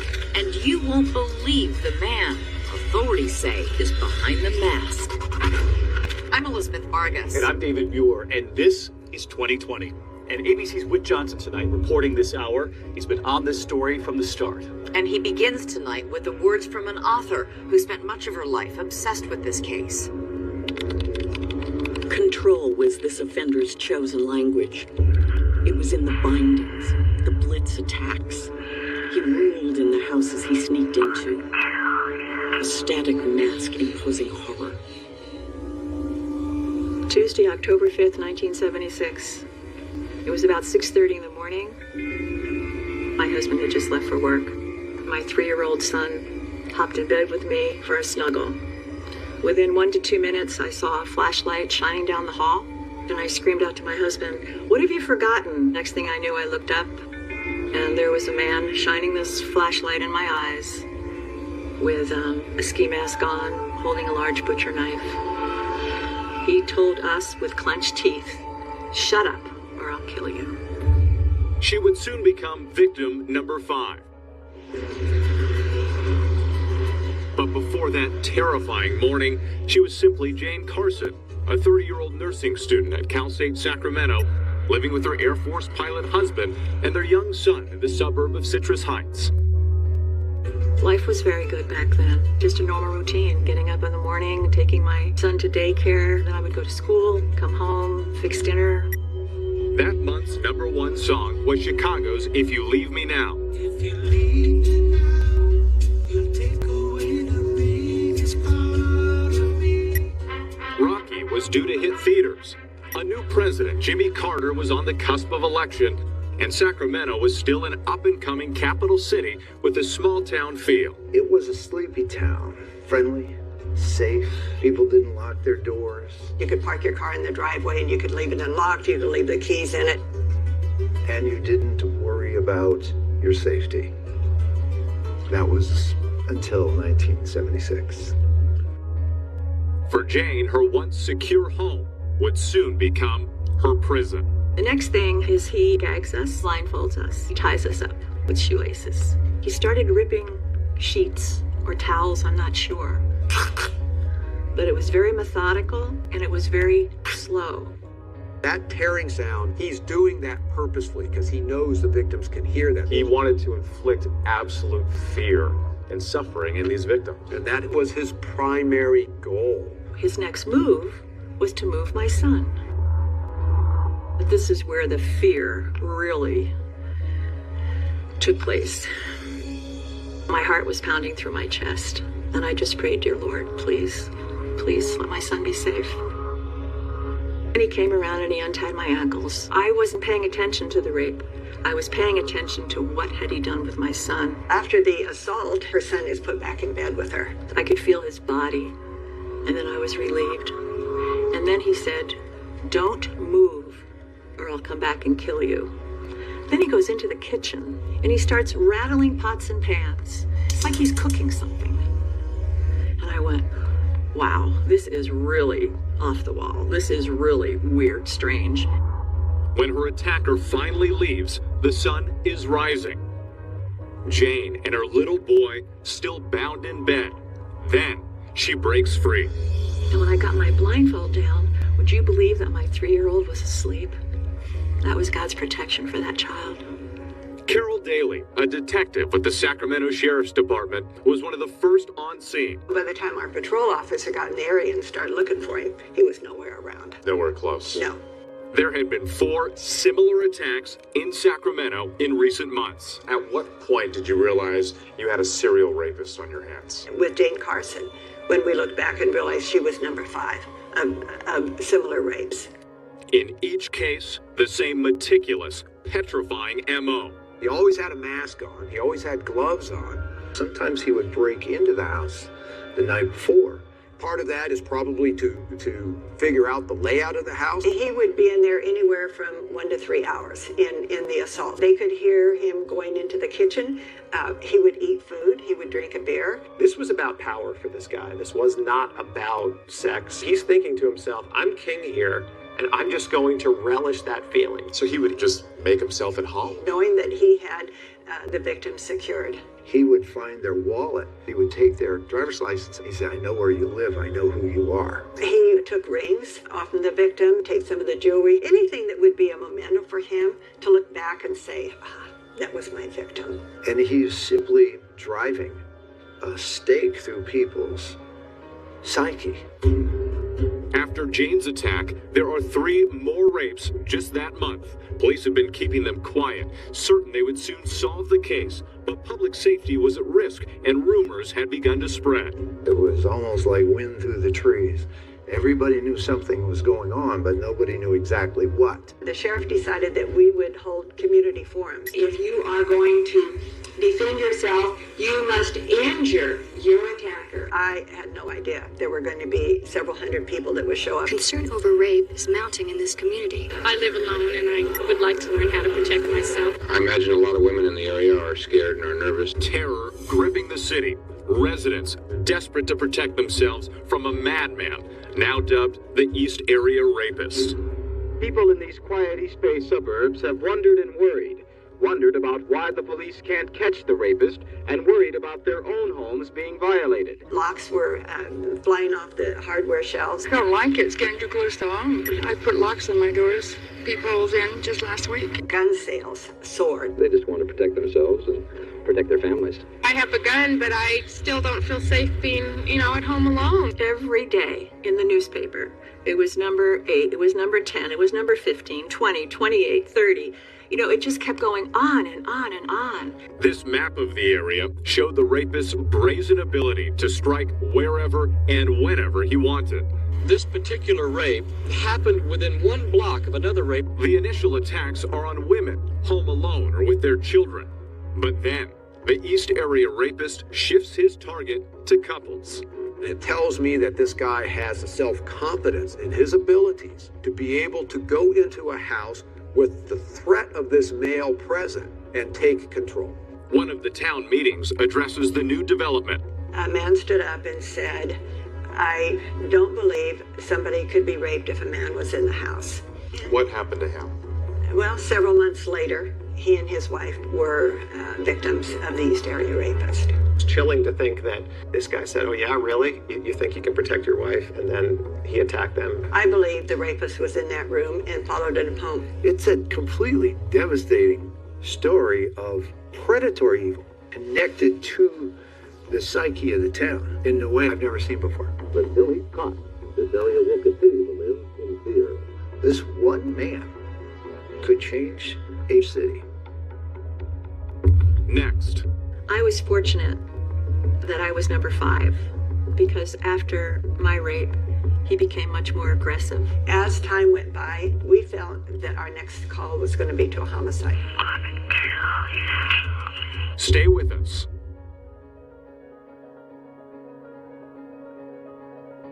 The majority of violent fantasizers never act. What makes the ones who do cross over? The daydreamer steps out of his trance and into a stranger's house.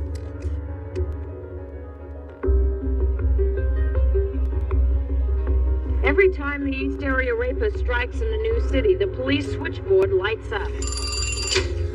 Concord Police Department, yes. I'm getting an awful lot of calls. Some people even turning in their neighbors because they think he might be the rapist.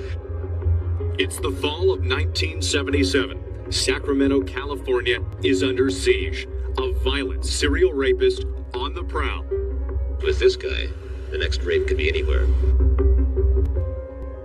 This guy was a menace. He was striking time and time again. The fact that they couldn't catch this guy, this ignited the city in fear.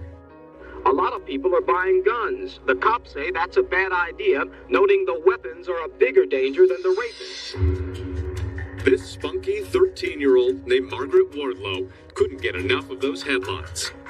It was really piqued my interest. Like, what was making this guy tick? Why was he doing this? Anything that she could read or hear about on TV of the East Area Rapist, she was just intrigued by it. Thursday, November 10th. It's a school night. Margaret goes to bed early. I was awoken about 2:30 in the morning with a flashlight in my face. And I knew at that moment, this is the East Area Rapist, most likely. Margaret's mother tied up in the next room, the rapist stacking plates on her back. He did that with so many of the victims when there was more than one person in the house. Why would he stack the plates? So if he heard anybody moving, he was right back and told them, don't move, I'm going to kill you, I'll kill you. Like an alarm system? Yes, like an alarm system.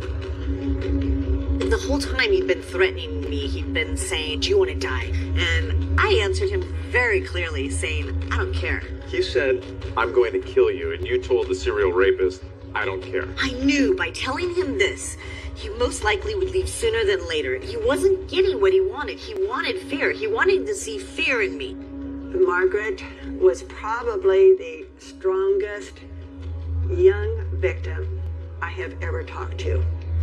She was victim number 27, but the attacks continued to escalate, now spreading to neighboring cities. He moved on to Stockton, Modesto, and Davis. He surfaced in Concord and San Ramon. Then 2 nights ago, he hit Fremont.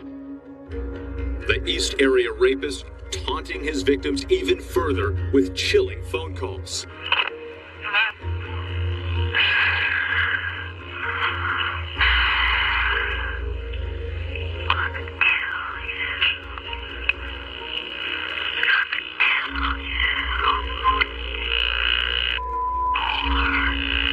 He would say things like, remember the fun we had. And sometimes it was just heavy breathing, but they knew it was him. How long after the fact would he make these calls?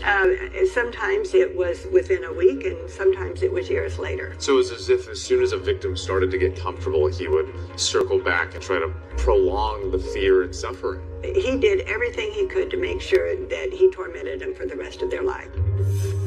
The infamous masked man made his 44th attack. Our biggest problems are in being able to clearly identify a suspect. What did he look like, as far as what the victims were saying? 5'10", 180. We thought he had lighter brown hair. The eye color was sometimes dark, sometimes light. Some said he had a strange smell. Did the victims give a description that was unique about him? Most of the victims described him as having a very small penis. Detective Carol Daly says they thoroughly checked out all leads. There was not a stone left unturned in trying to identify this rapist, and we didn't have any luck there. Authorities canvassed neighborhoods, surveilling at all hours. They even brought out canines. All those resources, and yet you still couldn't catch him. No, we didn't catch him. There were few physical clues left behind. but a blood sample showed the East Area rapist had a rare genetic condition that would eliminate 85% of the population. They would bring a cloth out of a little kit, and you would chew it so they would get your saliva. We went to UPS briefings, and delivery people just volunteered, officers, because at one time everybody thought it could be a cop. Was there a point in time when there were clues that maybe he was former law enforcement or military? In attack number 3, they're confronted with this man. He's got a mask on, he's got a t-shirt on, and he's got a gun in one hand and a padded baton in another hand. And he says, "Freeze or I'll shoot."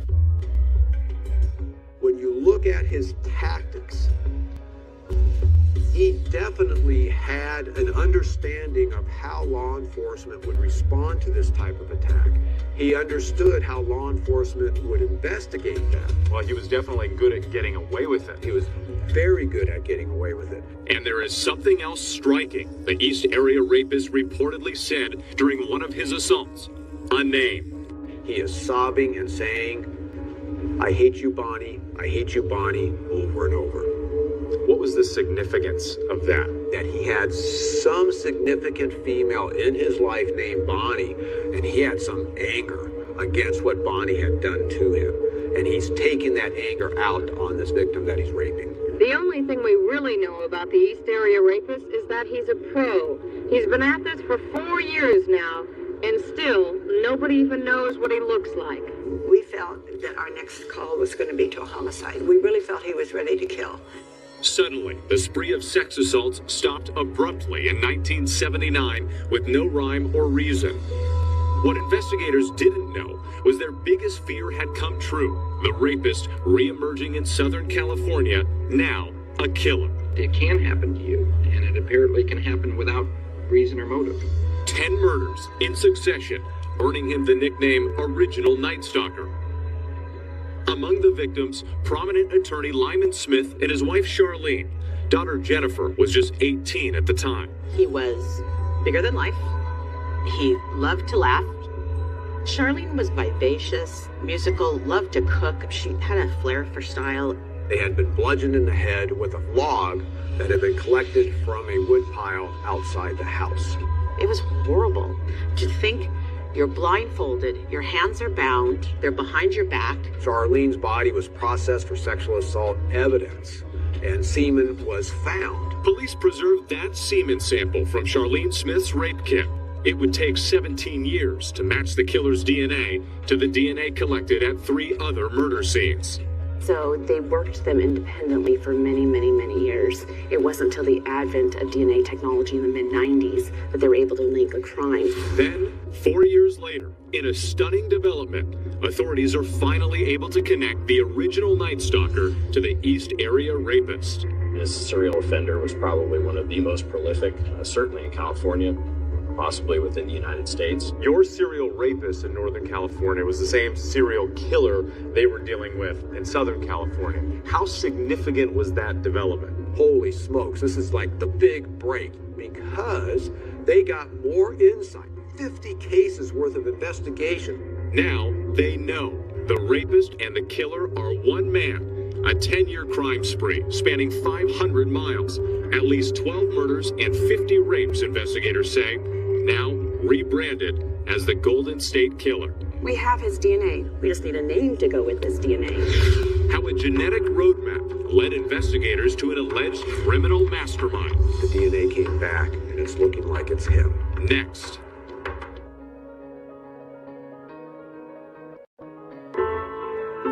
"2020 continues with To Catch a Killer."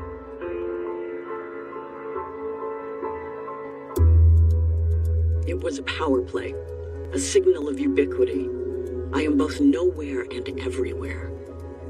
You may not think I have something in common with your neighbor, but you do. Me. Despite the discovery of a DNA link among his many vicious crimes, the man known as the original Night Stalker would elude investigators for decades. How frustrating was that at the time, to have the DNA but not have a name or a face to go with it? I mean, it's frustrating. The clue that that would unlock the mystery of the Golden State serial killer for police was hidden inside that 1980 murder of Lyman Smith and his wife Charlene. I'd arrived at the scene with my little suitcase, a tube rack and dry ice and a microscope. Pathologist Dr. Peter Speth investigated the Smith case when the use of rape kits was in its earliest stages. Speth had an unusual methodology. I always made duplicate kits, and both kits were identical. To my knowledge, there are no other medical examiners who make duplicate rape kits. Speth's decision to make two kits would prove prophetic.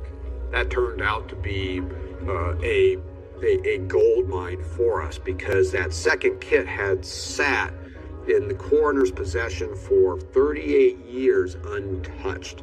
And so these swabs collected from Charlene Smith's body were pristine. For years, those pristine swabs languished in an evidence room, past rows of case files. The DNA of the man, who authorities say killed 12 people and raped 50, sat undisturbed in a freezer. For almost 4 decades, police were sitting on a genetic fingerprint, waiting for the science to catch up. Little did they know that years later, a brave new world of genetic genealogy would begin to flourish. Ancestry.com searches the world's largest online family history resource. Now, everyone looking to find their family roots or a long-lost relative could spit into a test tube and compare it to millions of other samples. About 2009, this new type of DNA to use for genealogy was introduced, and it's become a huge industry. C.C. Moore, a genetic genealogist, helped pioneer the use of DNA to help build family trees and has helped thousands find long-lost relatives. Your mom. Oh, give me a hug. Adoptees and people with unknown parentage started coming to me and asking me to identify their birth parents. But law enforcement was slow to realize its power until Detective Paul Holes started to wonder, could this genetic genealogy create a roadmap to a serial killer? I started watching these PhDs, these genetic genealogists, explain the technology. And I was like, that looks interesting. Holes went back to that freezer and took the killer's DNA information and uploaded it onto a no-frills genealogy website called GEDmatch. How did you plant the mystery DNA of that unknown attacker into the website? I created an undercover account, and I just uploaded the Golden State Killer's profile and allowed the GEDmatch servers to do their magic and produce the list of people that potentially shared some DNA with my offender. Why did investigators choose GEDmatch? It's a public database. The largest databases, 23andMe and Ancestry DNA, only accept saliva samples. And so you have to spit in that tube, create quite a bit of saliva, so you can't get that from a crime scene biological sample. And remember, investigators had that DNA from a 1980 crime scene rape kit to work with. So investigators, even if they wanted to, they didn't have the ability to submit a sample on something like Ancestry or 23andMe. That's correct. And those companies have purposely tried to make that difficult because they don't want law enforcement using their databases for these purposes. GEDmatch says they were not approached by law enforcement.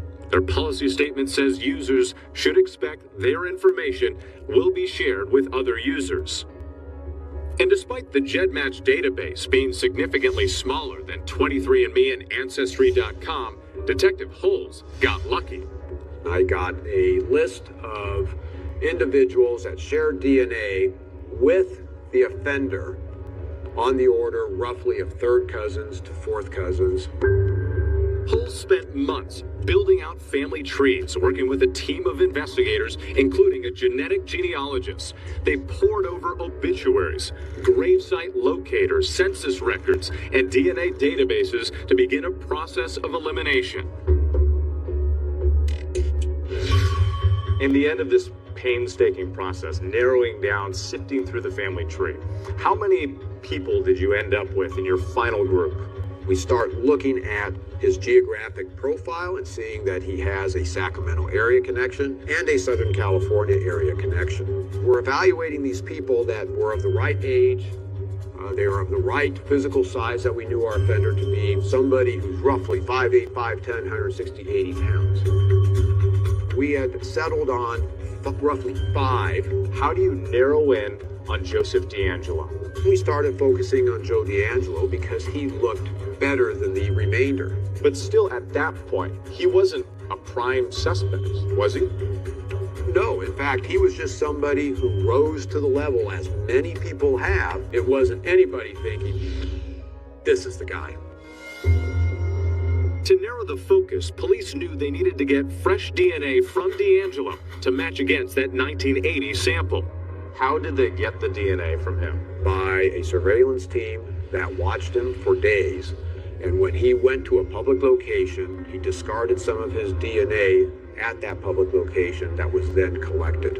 Learning new details about the arrest of the suspected Golden State Killer case. with help from genealogy websites. Years and years later, a genealogy site? Paul Holes retired in March after nearly 3 decades chasing the killer, but was so driven he was still actively working the case. Where were you when you got the news? I was outside a restaurant in Colorado. I received a call from the Sacramento DA's office, and they told me, don't say a word, but the DNA came back, and it's looking like it's him. When we come back, how did the man accused of being one of the most notorious criminals in American history blend into his neighborhood, his workplace, for over 40 years? He's been right here the whole time, under all of our noses, living his life.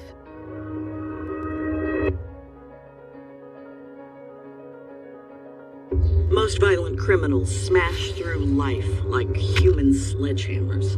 They're caught easily, but every so often, a blue moon surfaces. A snow leopard slinks by.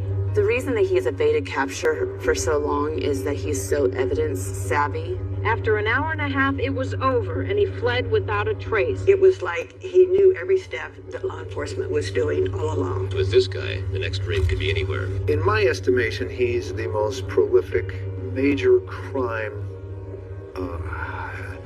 perpetrator, maybe in American history. It's April 25th, 2018. Police say they now have the Golden State Killer in custody. 42 years after the Golden State Killer commits his first crime, a break in the case drops like a bombshell. Thousands of nightmares and thousands of sleepless nights have come to a rest. The man accused of being one of the most violent serial criminals in American history is found hiding in plain sight. Finally, I got to see the face of the man that I've been hunting for 24 years. He's 72-year-old Joseph James D'Angelo. That former police officer who authorities say went on a reign of terror for so many years. And I just was shaking everywhere, just shaking, like the adrenaline just flood. The Vietnam War veteran is discovered living in this sleepy Sacramento suburb. Living just a few hours away from you. Can you say the balls involved in being right here under all of our noses? He's been right here the whole time, living his life. Authorities say D'Angelo was tinkering on a woodworking project in his garage when investigators took him into custody. The only thing he really said was that he had a roasting yet. Joe D'Angelo appeared to live a quiet and normal life, working 27 years at this grocery distribution center, fixing trucks before retiring last year. He was married to a local attorney, the couple raising 3 daughters before reportedly separating in 1991. Were you surprised to learn that Joseph D'Angelo was a father, a grandfather, a family man? I wasn't, because I had predicted that he likely would just be blending in. It was a different story for some of his neighbors, who say the man who kept a meticulous front lawn also had an explosive temper. He would go into a yelling tirade, not sure who he was yelling at, a lot of 4-letter curse words. He'd accuse us kids here of spying on him in the backyard. He was paranoid at times. Grant Gorman, who lived in the house directly behind D'Angelo's, says his neighbor once left his family an anonymous but threatening voicemail. And it said, if you don't shut that dog up, I'll deliver a load of death. Perhaps the most alarming of revelations, that D'Angelo at one point had actually been a police officer. In 1973, he was working in Exeter, California. I don't think anybody really got to know the guy. Farrell Ward says he worked patrol with D'Angelo for 3 years. and I told him he was overeducated. So why would he want to stay in Exeter? He should be an FBI. It was while he was a police officer, authorities allege, D'Angelo's reign of terror begins. Now that we've identified D'Angelo, and he was a law enforcement officer, then it's like, well, sure. He's been through the academy. He's been working on the force. He understands all that, and he's using that to his advantage to commit these attacks. By then, he had moved north, working here at the Auburn Police Department outside Sacramento. He had a nickname on the department. It was Junk Food Joey. Junk Food Joey? Yes. What was that about? He would always have a Coke in his hand, a bag of chips, a candy bar. At times, D'Angelo's behavior made his colleagues uncomfortable. When he talked to you, he'd get kind of close to your face and always be touching you. I remember one time I told him, because I said, Joe, my mother doesn't touch me as much as you do. How did he respond to that? He got his feelings hurt. Nick Willick fired D'Angelo in 1979 for stealing dog repellent and a hammer from a local hardware store, saying D'Angelo later filed a lawsuit against the department. The investigator told me that Joseph had gone to my house one night to kill me. And said that he walked around the house looking in the windows, but couldn't find my bedroom. And when you heard that, you thought, what? I just never saw him as a person who could, kill somebody.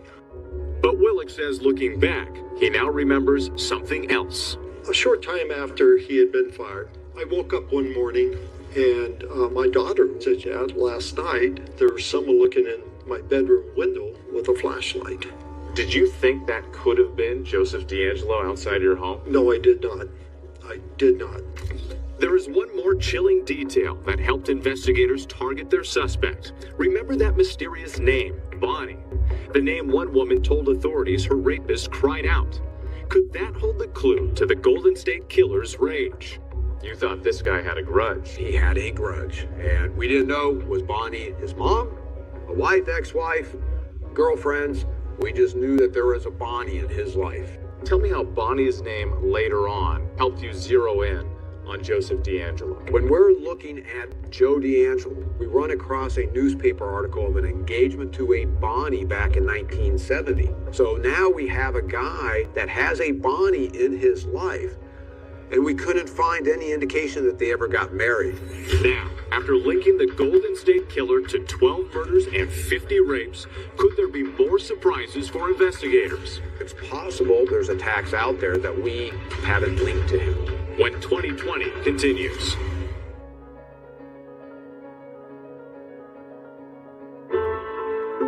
"2020 continues with To Catch a Killer." He's been called the East Side Rapist, the original Night Stalker, and the Golden State Killer.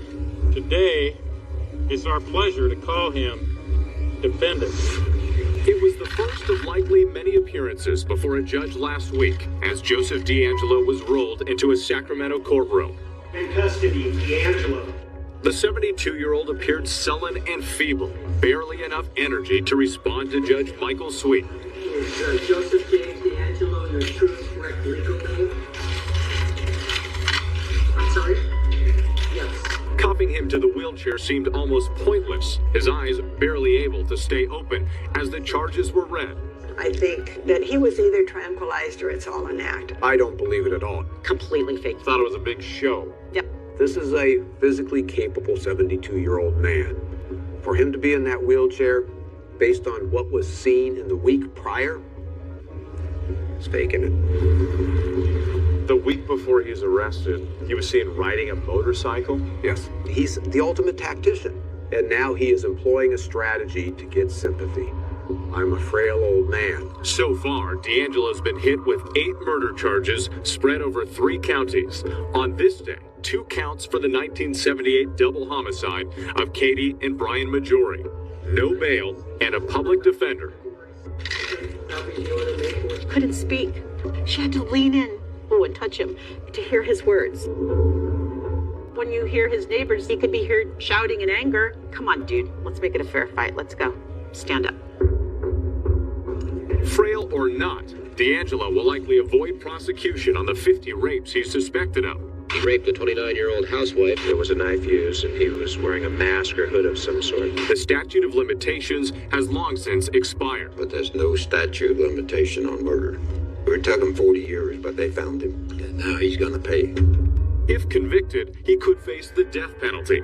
But for now, there are unanswered questions about D'Angelo's alleged reign of terror. First, could it have been even worse than authorities suspect? And I was wondering, what else had he done? Who knows? He might have gone to summer camp somewhere. He might have, gone on vacation somewhere. Still, there's much speculation about one big question. Why did the Golden State Killer finally end his years-long crime spree? What do you think happened? In 1981, he ends up going in to kill Gregory Sanchez and Sherry Domingo. He gets in a physical fight with 6'3" Gregory Sanchez. And I think that physical altercation with Sanchez scared him. We don't have an attack for 5 years. But then he runs across beautiful 19-year-old Janelle Cruz and can't help himself and kills her. But at this point, he's an aging offender. His testosterone might have gotten lower. He might have gotten heavier. He wasn't able to jump around the way he was doing before. I always felt he quit because he lost the ability, maybe to control, maybe to be as agile and as quick as he used to. So he just retired from the killing business? I think it's possible, but it's also possible there's attacks out there that we haven't linked to him. Even if the killer finally gave up on rape and murder, criminal profilers Mary Ellen O'Toole and ABC News consultant Brad Garrett say it's possible the killer didn't stop in 1986. He just moved on to different crimes or changed his MO. If you're psychopathic, you're psychopathic, and you're going to take that to your grave. It is just unbelievable to me that he stopped cold turkey in 1986 because those urges don't go away. Perhaps the biggest unknown, is it even possible to know what triggered the killer's rampage? Fantasy drives him, and the fantasies get richer, and to fulfill whatever excitement, thrill, need, sexual thing he needs, he's got to bump it up a notch. When people have those facades of normalcy around them, good jobs, good backgrounds, with families, they fly under our radar screen far longer than that serial killer that's out there just grabbing people off the street. Just yesterday, D'Angelo's public defender was back in court, failing at her attempt to block investigators from collecting more DNA, fingerprints, and photographs of specific parts of D'Angelo's body. As for Paul Hulse, he personally doesn't need any more evidence. Now that you've seen his face after all these years, what do you see in his eyes? I saw glimpses of the evil when he saw a female and his face turned into rage briefly. And I thought, that is the real Joe D'Angelo.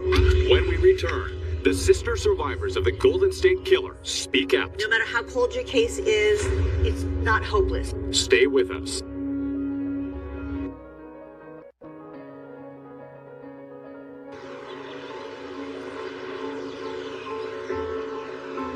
Unsolved murders became an obsession. I need to see his face. He loses power when we know his face. Michelle McNamara's book ends with a hope that one day a killer would be unmasked. She would have been thrilled. She would have been looking through her files, which is what every investigator is doing now that has been involved with this. Unexpectedly, Michelle passed away in her sleep a little over 2 years ago, before she could finish her book or see the arrest of Joseph D'Angelo. One day soon, you'll hear a car pull up to your curb.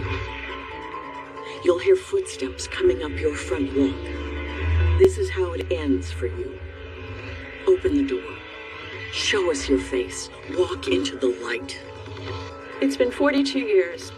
I carried a backpack of feelings of revenge, of hate, of shame for a long time. But I no longer carry that. I don't want them to be remembered for this. But now, they might be remembered for perhaps being the link Right. that solved the case. The key. The key.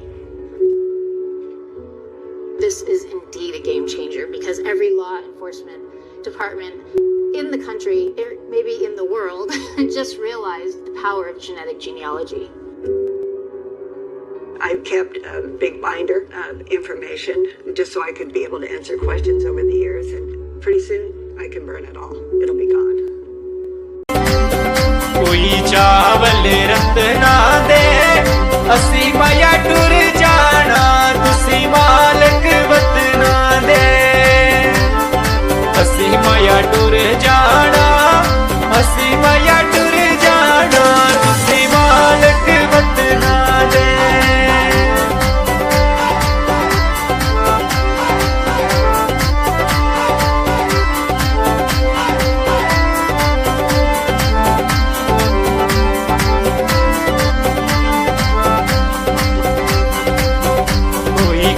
लवे मोरोंदा तेरे पीछे कानू rule दे जे कोई तेरे जे आयो रोंदा तेरे पीछे कानू rule दे तेरे पीछे कानू रुल दे जे कोई तेरे जे आयो रोंदा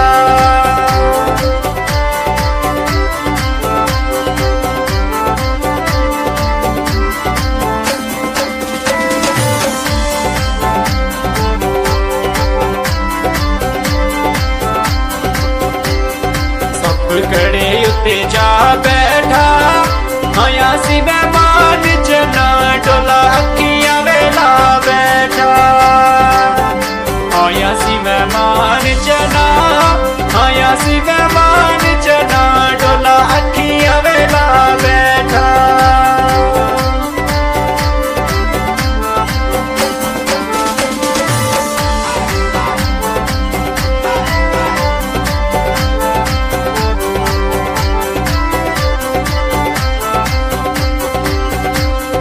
हाल फकीरां दा दिल नूं वे चंगा लगदा एक माई कश्मीरां दा दिल नूं चंगा लगदा दिल नूं वे चंगा लगदा एक माई कश्मीरां दा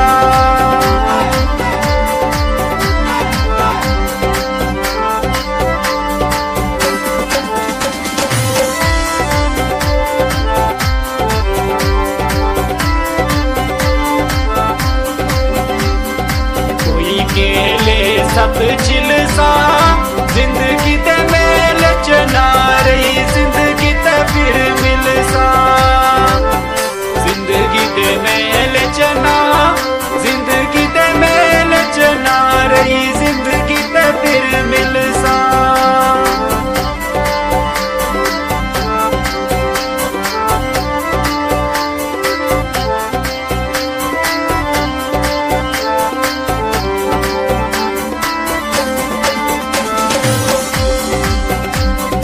काली बेचा पीती सोने लोकां ने दुनिया तबाह कीती सोने लोकां ने दुनिया तबाह कीती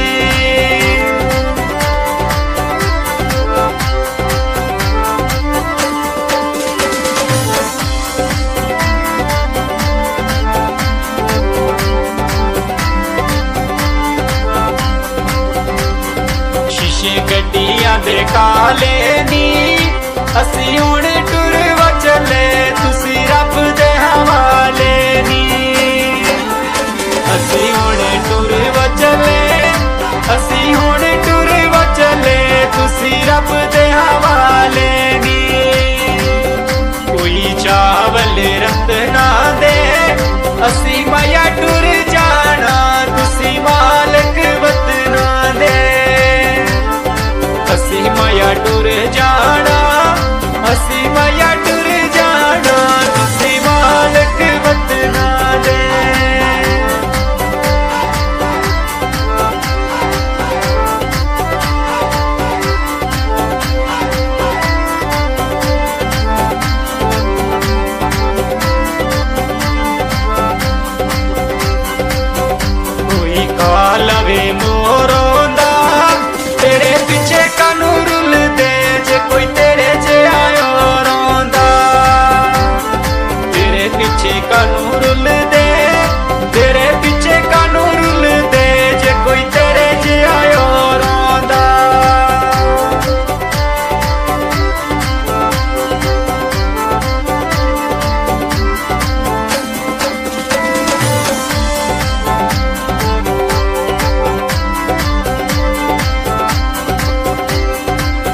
घोड़े उत्ते जा बैठा आया सी मैं मान जना डोला अखी